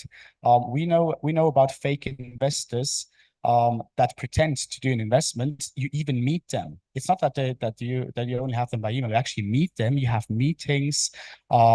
It all looks pretty nice. They even perform a due diligence, but there's nothing behind, and it's extremely difficult to identify these scammers or to distinguish these scammers from the real investors. There's one key takeaway that you can take when it comes to scam prevention from an investor side. That is, never pay. Scammers are looking for money, so sooner or later they will ask for some kind of payment. Just never do. Even though investors sometimes ask that costs related to expensive lawyers, for example, are borne by the company, they will set it off from the investment amount. They will not ask for if they do, something is wrong. But it sounds logical right now, but when you are in the process of having an investment, it's quite easy that you get scammed because you're in the middle of the process, you're close to signing the agreement, and then the investor just comes along and say, well, look, we have fees from our lawyers. Are you okay to bear to cut 30% of that? The other 70 is going to be with us. And quite often people fail for that because it looks like it makes sense. But just be careful there, never make a prepayment. So especially the tech startup world, if you are busy raising funding, there's a lot of scouts or agents, and they pretend to be investors. But the moment that you sign the contract with them, then they start scouting for money.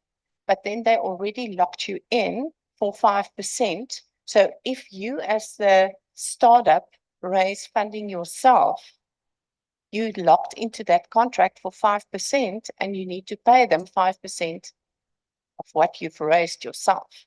So it's not necessarily a scam. It is creative accounting. And it's mostly from the Northern Hemisphere, not the Southern Hemisphere. So this is a red flag for all the startups to look out for. I also want to ask a question. Hi. Yeah, so is it a red flag if an investor wants to invest in your business, but they want to invest they want to do it fractionally? They agree to a particular percentage, but then they want to give you the money over time. So they want to keep the money with them. So you need to sign for giving away the equity, but it's the money is coming in later. Yeah, no, say you agree for 5%, and then they don't want to invest $100,000, and then they maybe agree to give you that money over the period of 2 years. As long as you give the share only at the moment when the money flows, it can be okay. But when the agreement would be that you have to give these 5% away, and the investment amount rather slow or over time, actually need to ask what kind of investor is that? What kind of investor is willing to invest $100,000 into your company, but is not able to pay that? Right, there must be justification for that. You can accept that if it's a close friend or family member or whatsoever, somebody you actually know. But if it's a third party, I would say that's rather strange.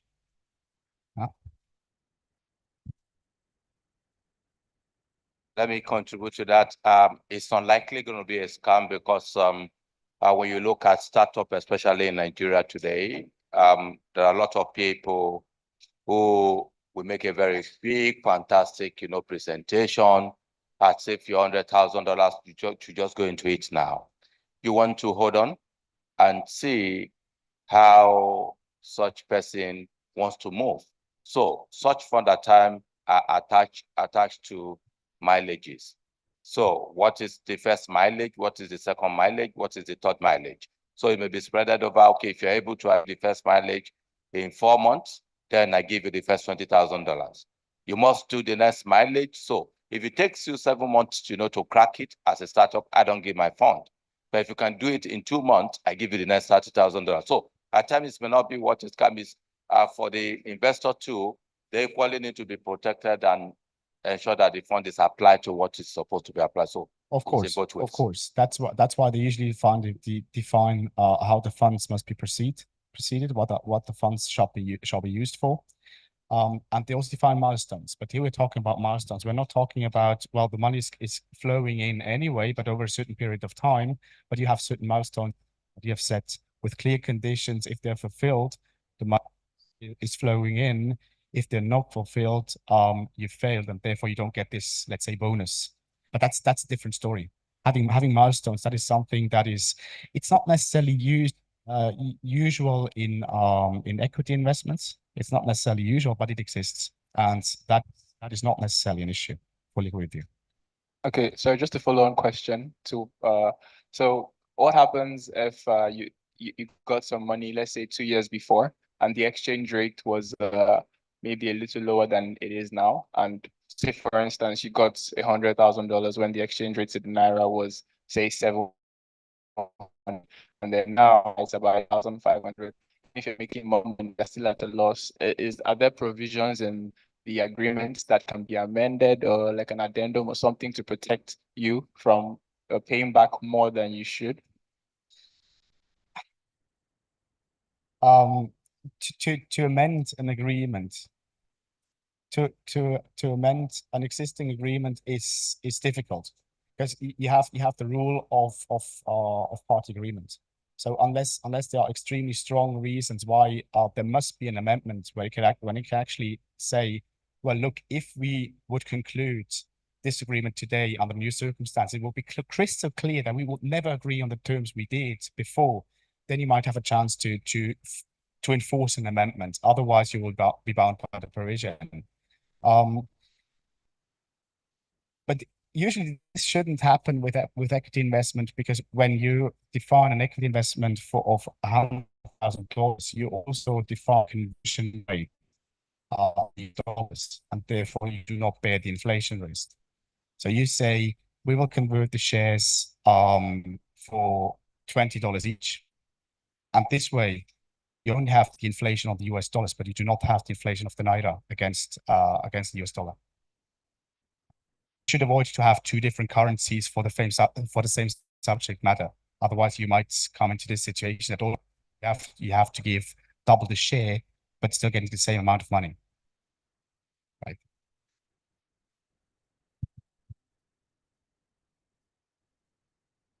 Are there any further questions? Okay. All right. So, okay, this is the end of your slide. It's a serious and current situation in Nigeria now, what that young man had just asked. You brought in $50,000 into me at the point when it was 450 naira.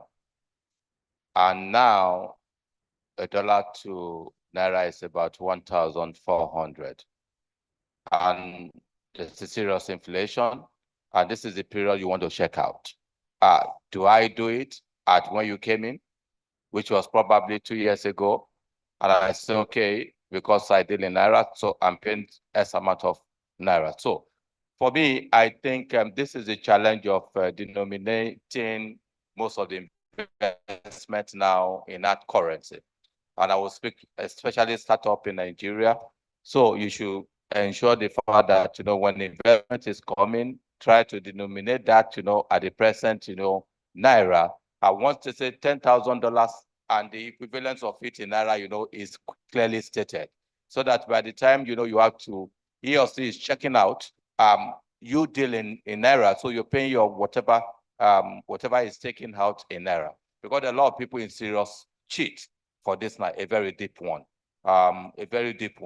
in the present situation.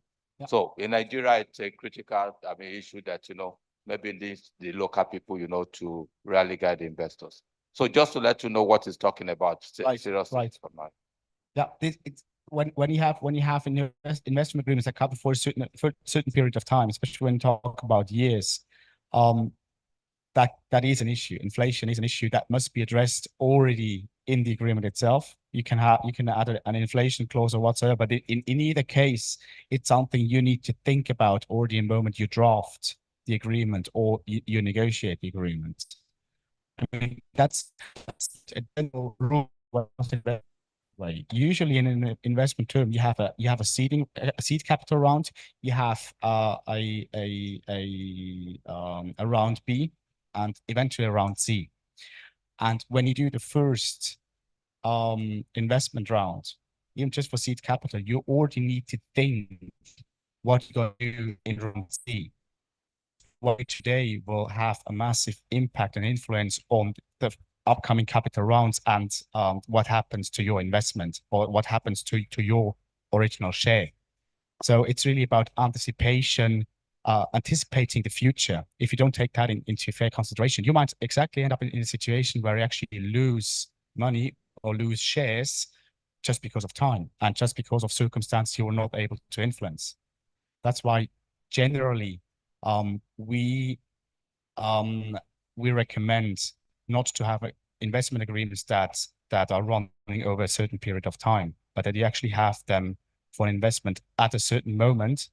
And if you want to do follow-up investments, you can already agree basic terms, but not the price itself, because it changes. And inflation with the naira, it's an extreme example, but inflation also exists in Europe. When I look at the exchange rate between the euro and Swiss franc, it just has one direction. It always goes down, down, down.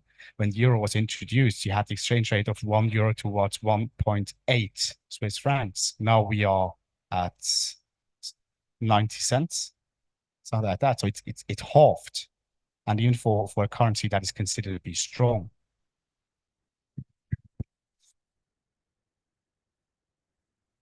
I have a question. You see, I'm extremely interested because a lot of startup, my students, they run to me for this thing, every now and then.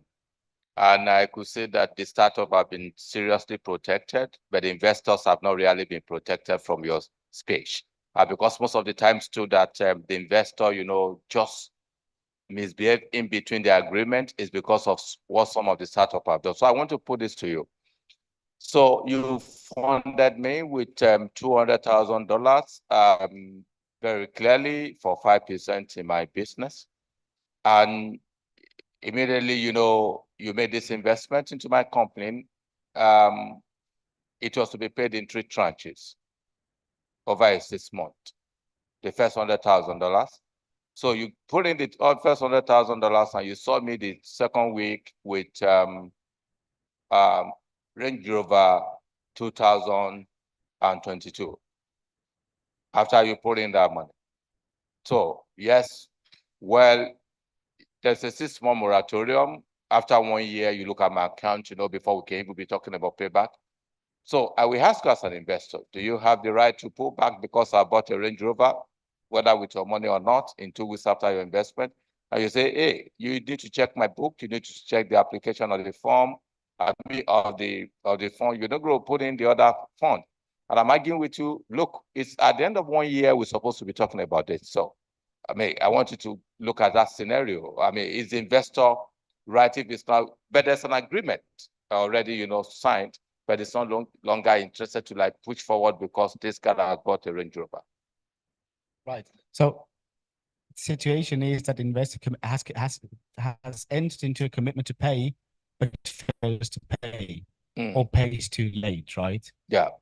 Right. Well, we have the Roman proverb pacta sunt servanda. So that means contracts are to be held.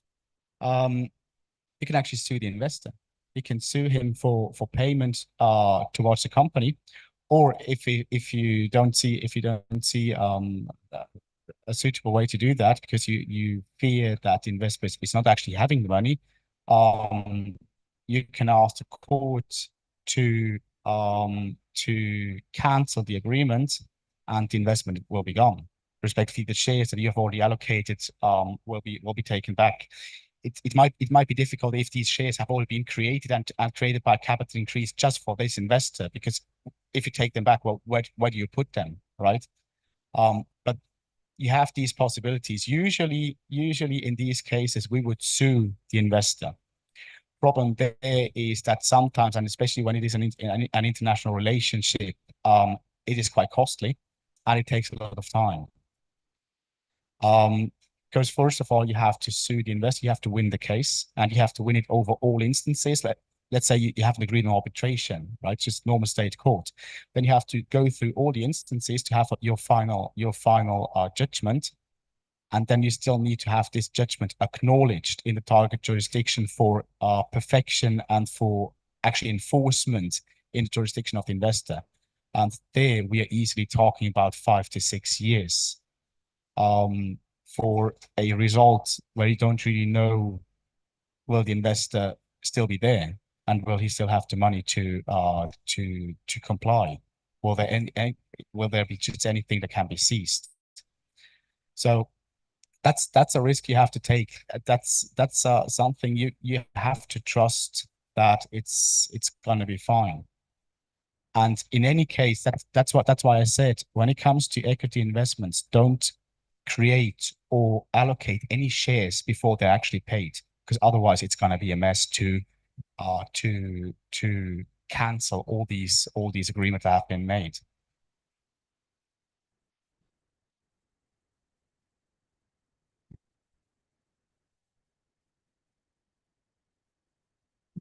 So I remember director mentioned that probably investors should agree to pay back in their local currency. Like, okay, maybe when they got the investments, they convert to the local currency and plan to pay back. So again, yeah. So I'm now, like, for example, now if the weight naira is 700 naira when we were making like the investment, and by the time you want to pay back, dollar is now like 300 naira. Naira is now like 300 naira to dollar. So that's I don't know if that's going to be like a loss to the investors. So I'm not asking now that, is there like some kind of clause that could be included in like the shareholders agreement or something that protects either the investor or the founders? And like, if how does this like clauses work, if there are anyone? And also, like, would investors want to like look out to finding ways to hedge like this risk? Because we know that foreign exchange risk is like one major risk that investors like investors face in maybe getting funding. So is there like a way they could try to hedge this risk aside the fact that, okay, they are doing the core reasons why they got the investment? I don't know if So it's about how to kick the investor out at the end of the day, right? Because there might be various reasons why you want to get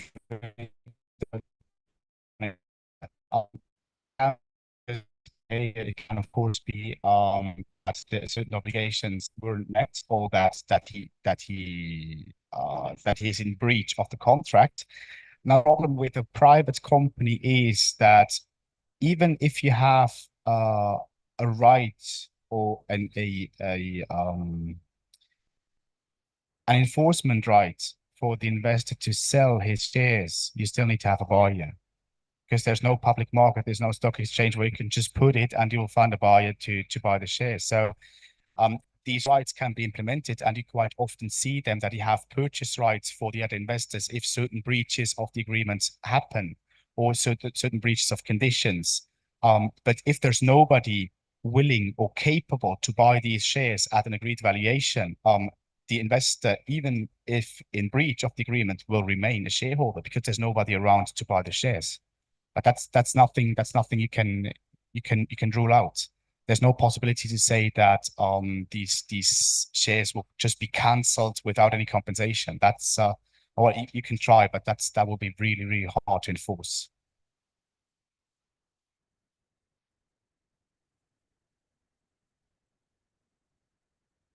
Any other questions for maximum 3 minutes? I have a question.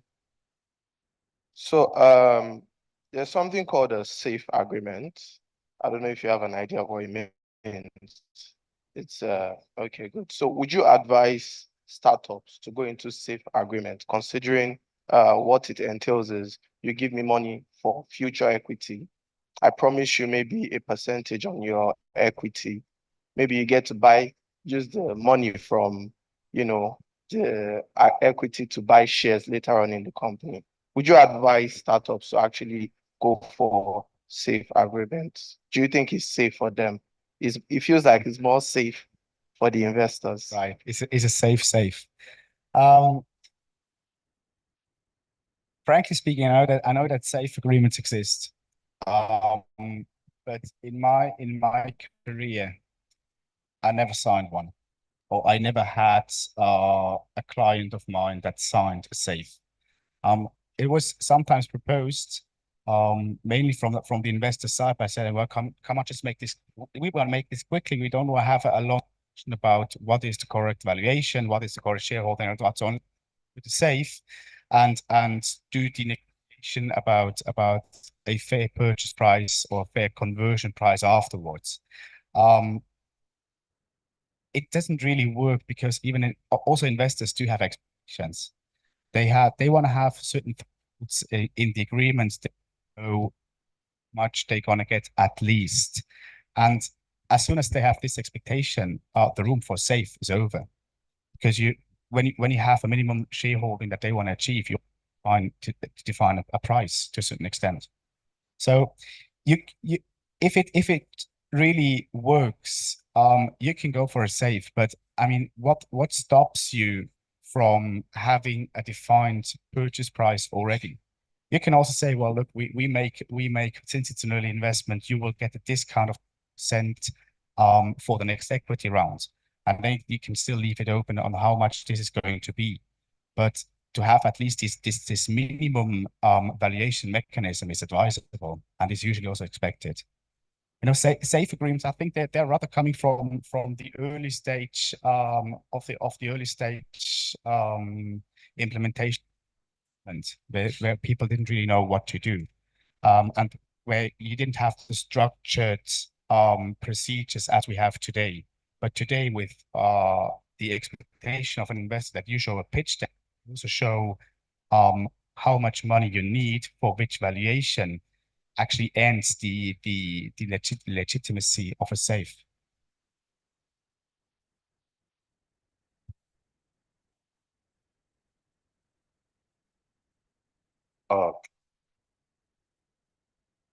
Trying to say volatility to the markets. That is a problem of exchange rates. Because investors are not aging, they are not charity organizations. Investors are not charity organizations. I don't know. They're in business to recoup their fund, their investment. I think we need to do more if an investor is someone who has taken an informed decision to invest. We need to do more on risk analysis, and the issue of volatility of the exchange rate becomes a critical risk factor in this economy now, in African economy, and Nigeria in particular. But since we still want these startups to grow, because there lies our future, can investors begin to think with other models like the Islamic funding system of, let's go together into this business, we share profit. Since we want these startups to really grow, and now after 1 year, there is this, no matter our prediction, nobody predicted this time last year that exchange rate will be this high. It's off balance. So what is the thinking of the investors? Their response? Is it in their thoughts, or is it that, oh, your market is so volatile, let's avoid it as a plague? Or are we thinking of how do we still cost along and using that Islamic, I don't know what they call it now, the Islamic banking, they call it zero interest, no interest. It's becoming very popular now. You know, share the risk, share the participation in the business. You know, it's an interesting discussion when it comes to Islamic banking and the principle of interest-free loans. I don't want to go into too much details, but if you have a system where you say interest on a loan is forbidden, but taking high dividends is okay. Yeah.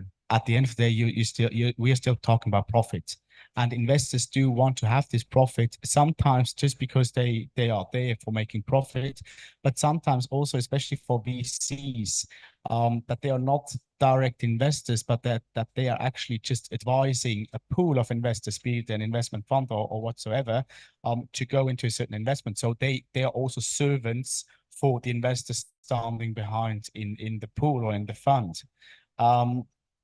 Having a system that is taking profit out of the equation, that would be interesting, but that's a revolution of global capitalism, right? To a certain extent, investors must and have the right to expect profit, also to cover for losses, because your idea is coming from the basis that every startup will make it, which is not a matter of reality. In reality, we have 9 out of 10 startups who will not make it through the initial 7 years and become a profitable company. And these losses that will be generated for the 9 startups that are not making the race, they need to be compensated somehow. And VCs as well as angel investors, they want to have these costs covered. But yes, of course, it's the discussion about is an interest rate fair? And which interest rate is fair? Is it fair to ask for collateral? Is it fair to ask for more than 100% of collateral, and so on? That is a discussion that you actually need to negotiate. But it's times right now are not in favor of startups, because now with the rise of interests on the global capital markets, investors see bonds and classic securities as an alternative option, and therefore there's less funding around for startups, which makes the discussion on fair conditions even more challenging.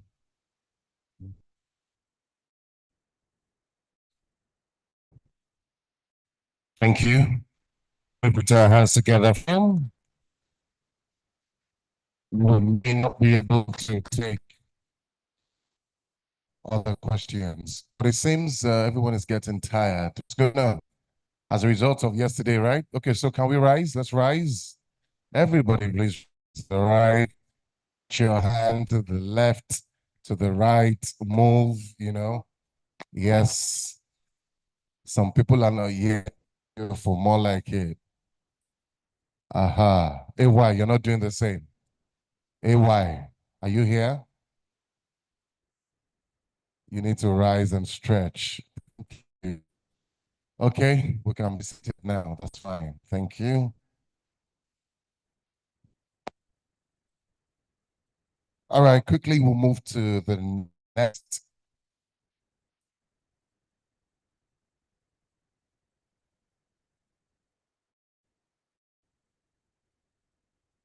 Okay, I've just been told now that we can have a tea break until 12. Then we will continue once it's 12. So we can have tea break now.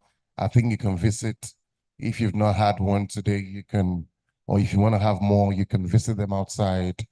And then at 12, I would introduce the next speaker, please. Thank you.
All right, are we good? So I think we can continue with the next speaker.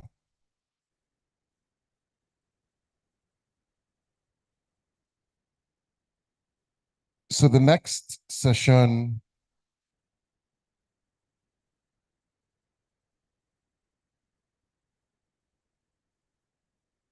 the University of Ibadan and its innovation policy, introducing the Center for Entrepreneurship, its projects and business cases. To do that, I'm sure you all met her yesterday, but it's important that I introduce her today as well. She is the Director, Entrepreneurship Center, University of Ibadan. She's here with her team, Professor Arulogun. Please, a round of applause for her, please.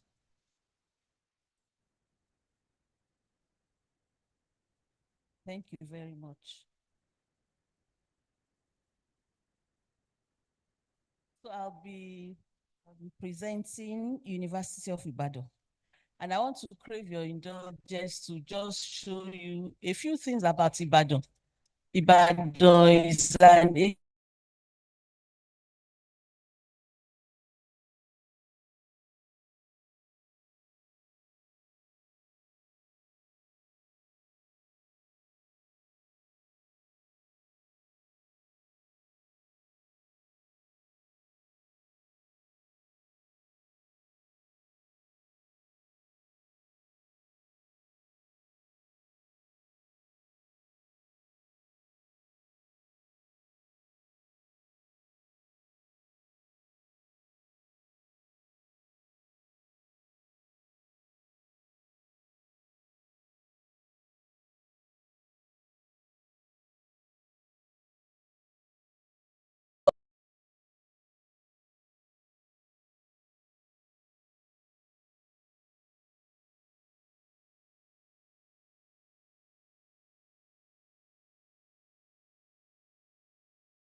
You can see my hand. Once I raise up my hand,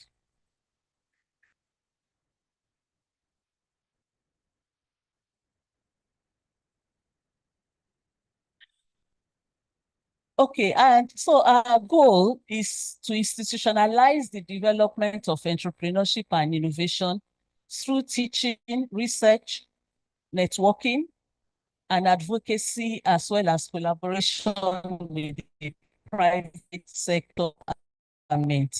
And I'll show you what we've done with some of those partnerships. So our innovation hub.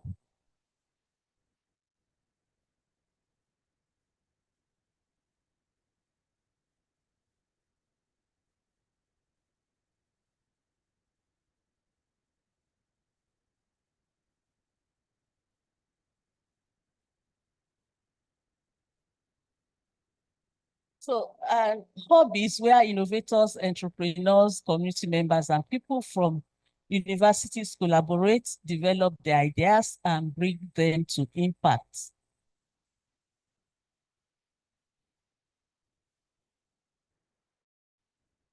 So we have a tripartite mandate. We have academic programs, and our academic programs are at the general studies level. We don't have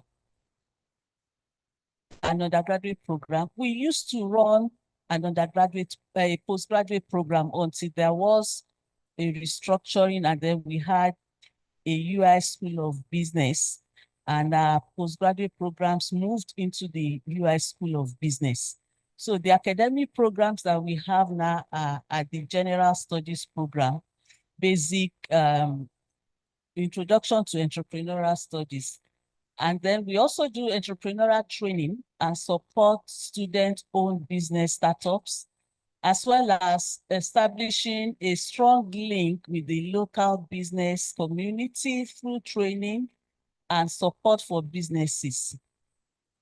So these are the two programs that we run: Introduction to Entrepreneurship Skills and Basic Entrepreneurship and Innovation.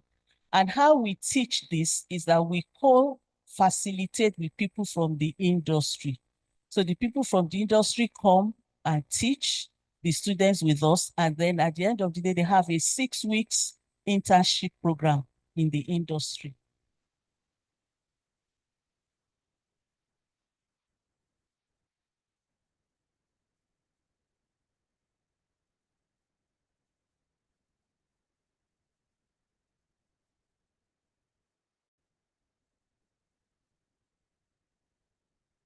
So most of our students who have startups, this is where we catch them.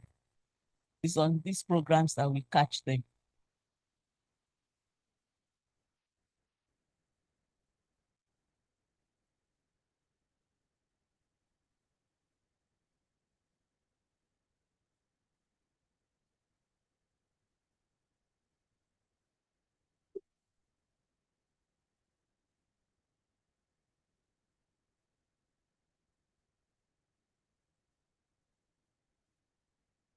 Okay, thanks. So what do we do to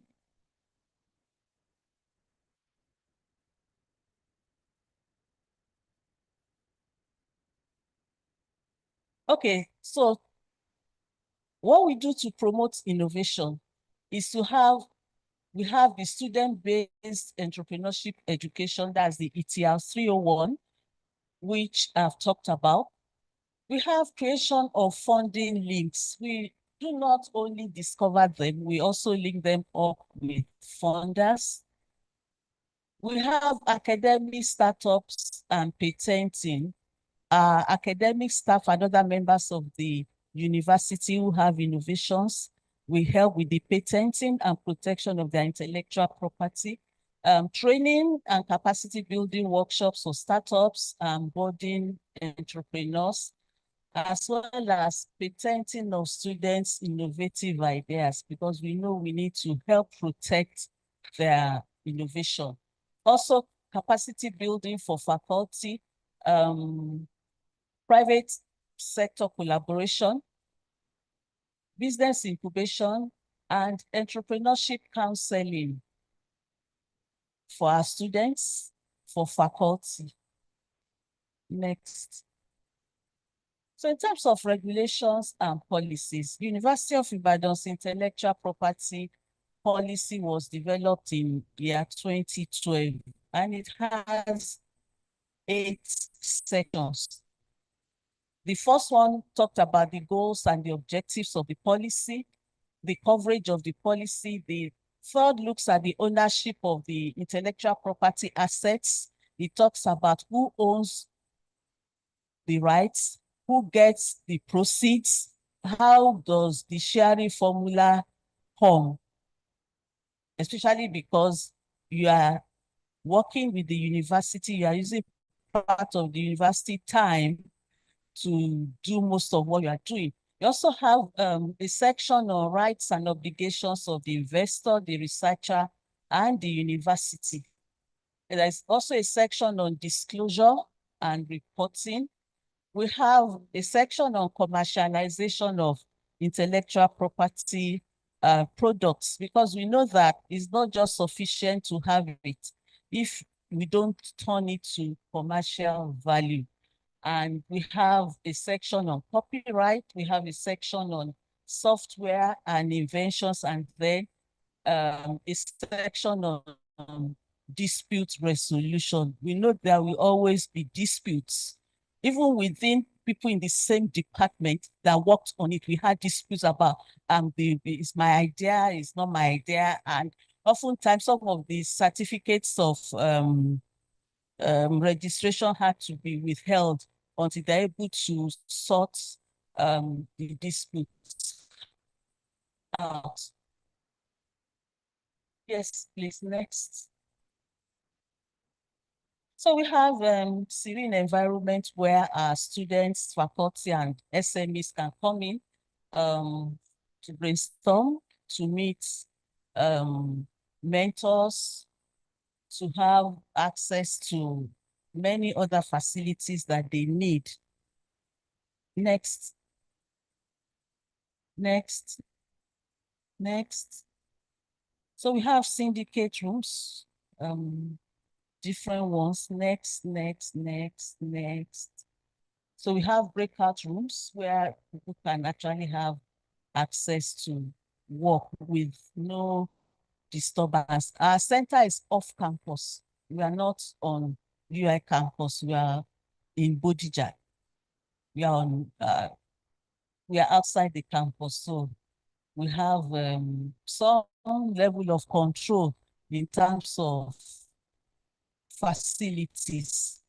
If you provide electricity, you get 24/7 electricity and all of that in our center.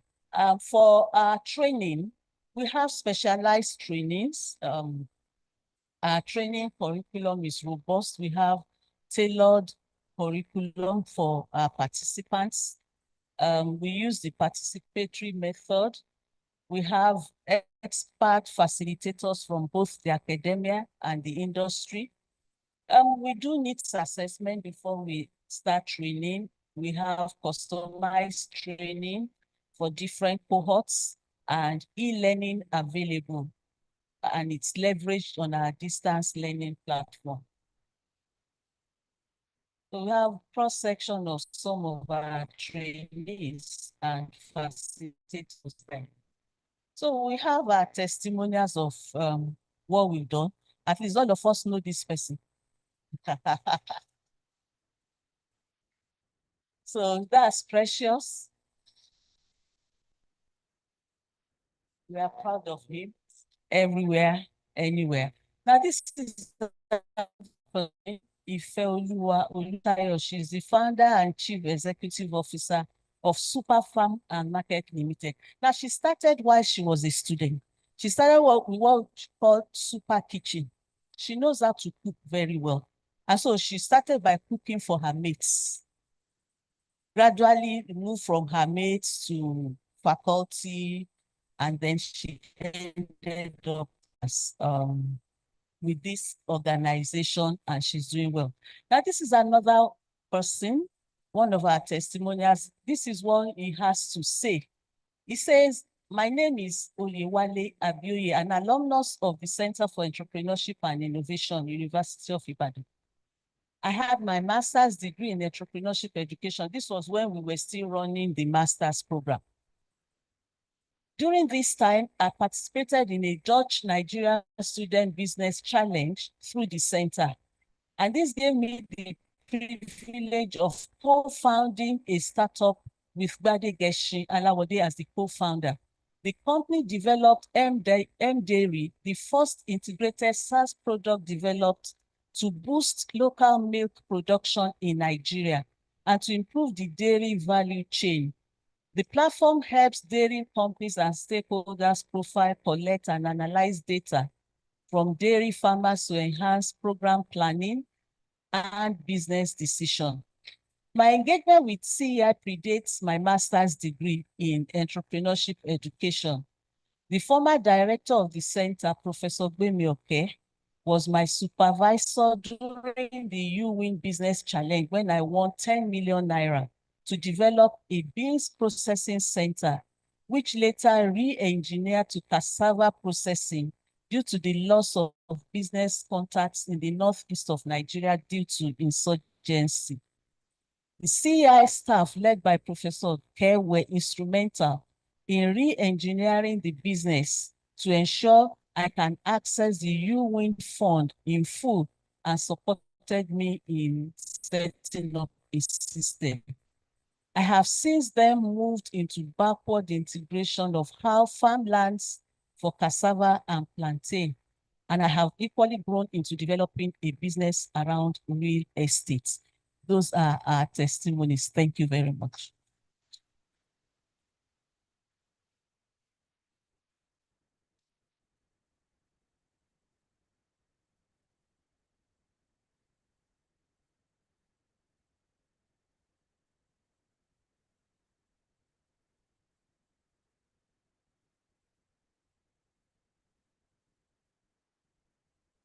All right. Once again, can we put our hands together? Thank you. Do we have any comment from the floor, question, contribution as regards all that has been said so far? Any comment from the floor, contribution, suggestion, whatever it is? Feel free to contribute. Anybody? Okay, good. All right. Once again, big thanks to Professor Arigan. We appreciate you. Thank you for coming to the University of Lagos. Let me now invite Mr. Tyler. Yes, you've been my co-MC. So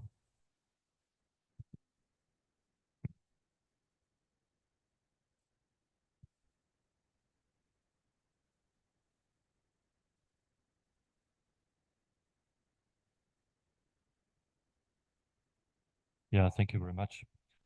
Yeah, thank you all speakers of this morning. It was really fascinating again to participate in discussion. I like the different formats, and I think the interest was always there by participating here on stage. So thank you for those who dared come out and forward to participate, share their opinions regarding to innovation and development. Thank you to the two profs once again, Prof. Simone and Prof. Kolavole.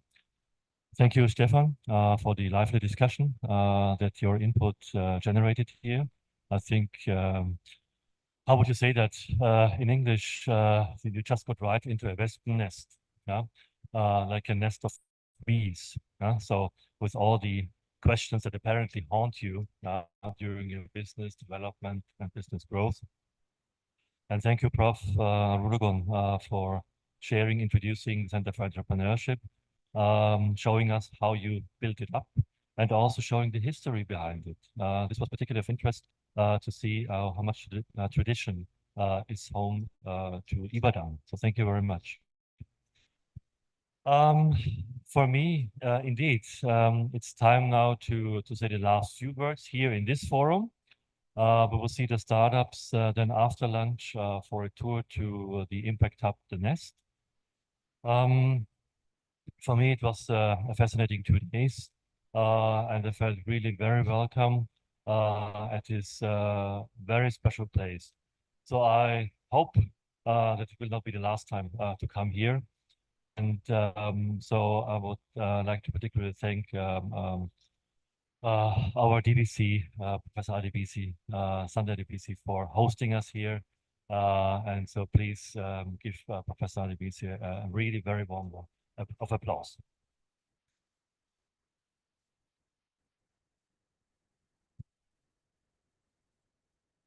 I will only shortly mention the afternoon program. So it's more of a net event with further companies at the Nest. So we will be there from 2 p.m. on. For the startups that will remain in Lagos until tomorrow, there is also a company visit foreseen at Pulse, which is a Swiss-led company. So we will be there tomorrow morning at 10 to 11:30, and the detailed times will be communicated. So again, my congratulations, of course, to all the winners. You are already on the website. I'm not sure, Adrian, is it possible to get the site with the winners now on the screen?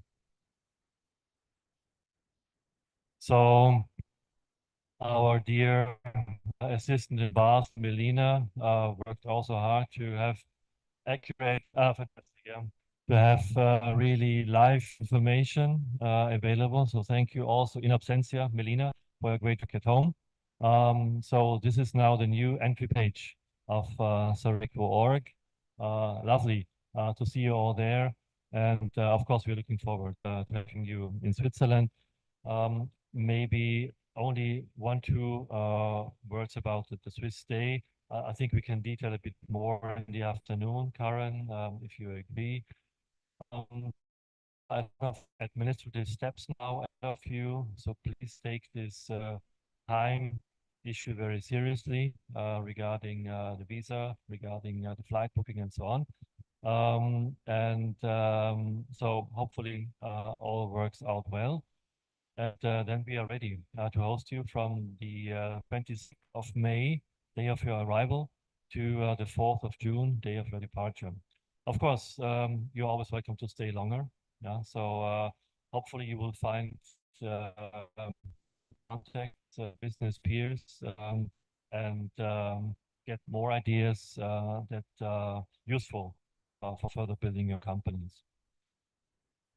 With this, from my side, I think I'm in this location. So we have the time for final words. So in the afternoon. But I really would like to thank once again the organizers here in Lagos, Professor ADBC, his team, the camera, the photo. I come to you later. And really all the wonderful people here around us that make our days so wonderful, so easy. But we all know we are all in the organizing business. It's so difficult to make events easy. Yeah. I'm not sure if Bunmi sits here or she's already again outside organizing things.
Chancellor, who is now in UK.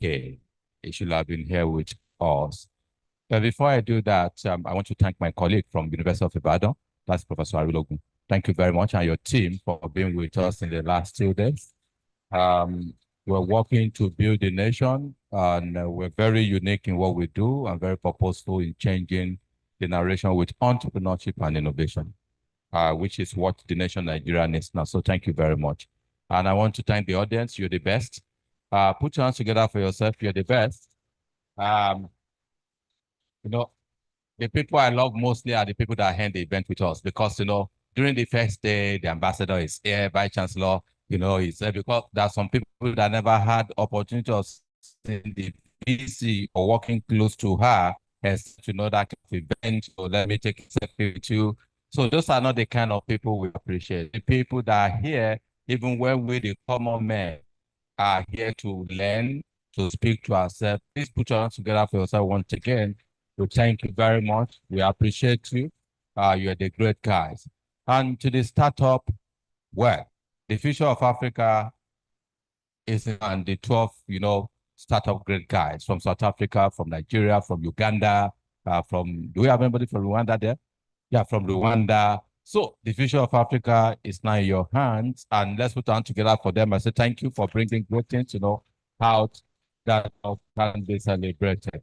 And to the great guys inside that place, in fact, the guys that are taking the biggest of the heat are these guys. In the last 1 week, we've not allowed them to sleep because Adrian was with his head. So, Adrian want to know whether this thing works. And thank you very much for doing great jobs. Despite little issues, but you were able, to rescue the day for. Can we put hands together for all of them? That place is led by Victor. I don't know if Victor is in the room. Victor is not a faculty member, but he's always there for us when we really, because we do a lot of international program. We host a lot of, embassies, a lot of institutions. Victor is always there, like Adran. Victor is our Adran in the University of Lagos. So Victor, thank you very much for what you do. And thank you very much. For University of Lagos Guest Houses, thank you for giving us this wonderful environment. I like the Switzerland. You told us a lot of history. Eric, this place was built, I think, as far back as 1963 or 64. This place where you are seated was built as far back as whether 62 or 64. And this was one of the best conference centers in Nigeria, the best at the point in time. All the first presidents of Nigeria down to Babangida, they all had conferences in this place. So it's iconic, I mean, to us. And thank you, Guest Houses, for hosting us in it. Let's put hands together for Guest Houses too. To Commercium, I say thank you very much to my team in the Entrepreneurship and Skill Development Center. Bukola is here. My personal assistant is here. My Ethiopian postdoc fellow is here. That's Amara. I have one Ethiopian who is under me as a postdoctoral fellow. So my PhD student too, to all the startup. Oh, the young startup from our center, can you just rise up the startup, Unilag startup that are here? You're still there? Hey, the Unilag startup, yeah. So, in fact, Eric, this shoe is made by this young lady. This one. Yeah. And the suit I wore yesterday that I was like the king is made by this young man. So this is our startup. The shoe I wore yesterday too is made by this young man. So every day, every time, whatever you see on me, use is made by my student. And that is how we promote it. Thank you very much for doing a great job. I'm back to Eric, Switzerland, the government of Switzerland, His Excellency, Mr. Heckman. I want to say thank you very much. One thing you see with Nigerians is that we're very grateful. When you do a small thing, we tell you thank you more than 20 times. So don't be tired of, saying thank you.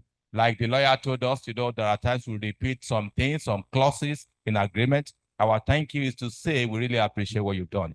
I want to say on behalf of Nigeria, on behalf of Lagos State, and on behalf of the Vice Chancellor of this university, Professor Folashade Ogunshola, ONFAS. I say thank you, Eric, and I want you to extend felicitation down to your president, your university. They will really appreciate you. And on behalf of the African that will be coming, say, I will say that thank you to them because we'll all be there to celebrate in Basel and to see the beautiful students. Okay, the transnational student of University of Iowa, I know you are here, so we have a program that we do with University of Iowa. Are they still in the house?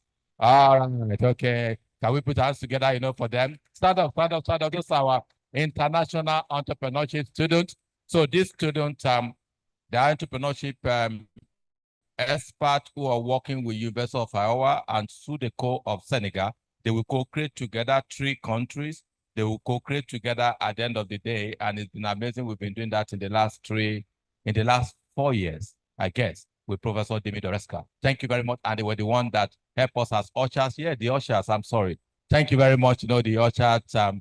Thank you very much, and to Bumi. It's a great lady. Thank you very much. If I miss you out, never mind. It's just, we're excited. We know how to say thank you. For everybody, thank you. To my colleague, Professor, thank you very much for being here.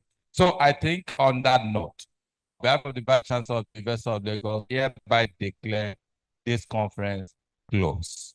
Other activities continue with Eric. Thank you very much. We took another picture today, like we took yesterday in front here, we're closing out with different clothes. So the guys go up there to take, those, and we now go outside to take the last one. So can I do that? Any other thing, Eric? Are we fine? All right. Can we put our hands together for ourselves? So let's encourage ourselves. Let's come and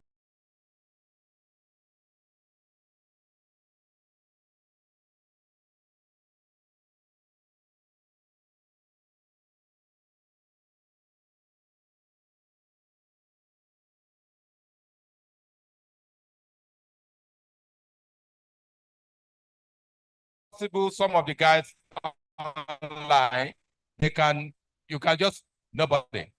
Okay. Okay, please, everybody, please come. Thank you. Startups, please come forward.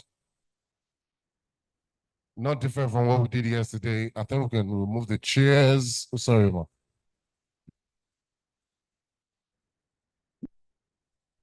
Yeah, that's it. Yeah.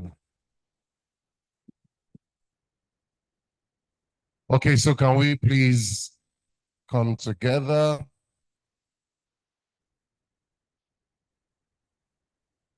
All right, we're good. So we look up. Can you join, please? Yes. The tall ones in front.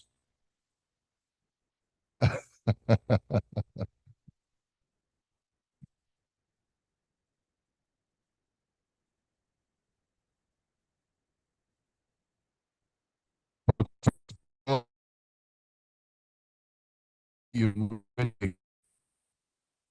Uh-huh.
All right, in 10 minutes, lunch will be ready. In 10 minutes, we'll go for lunch, please.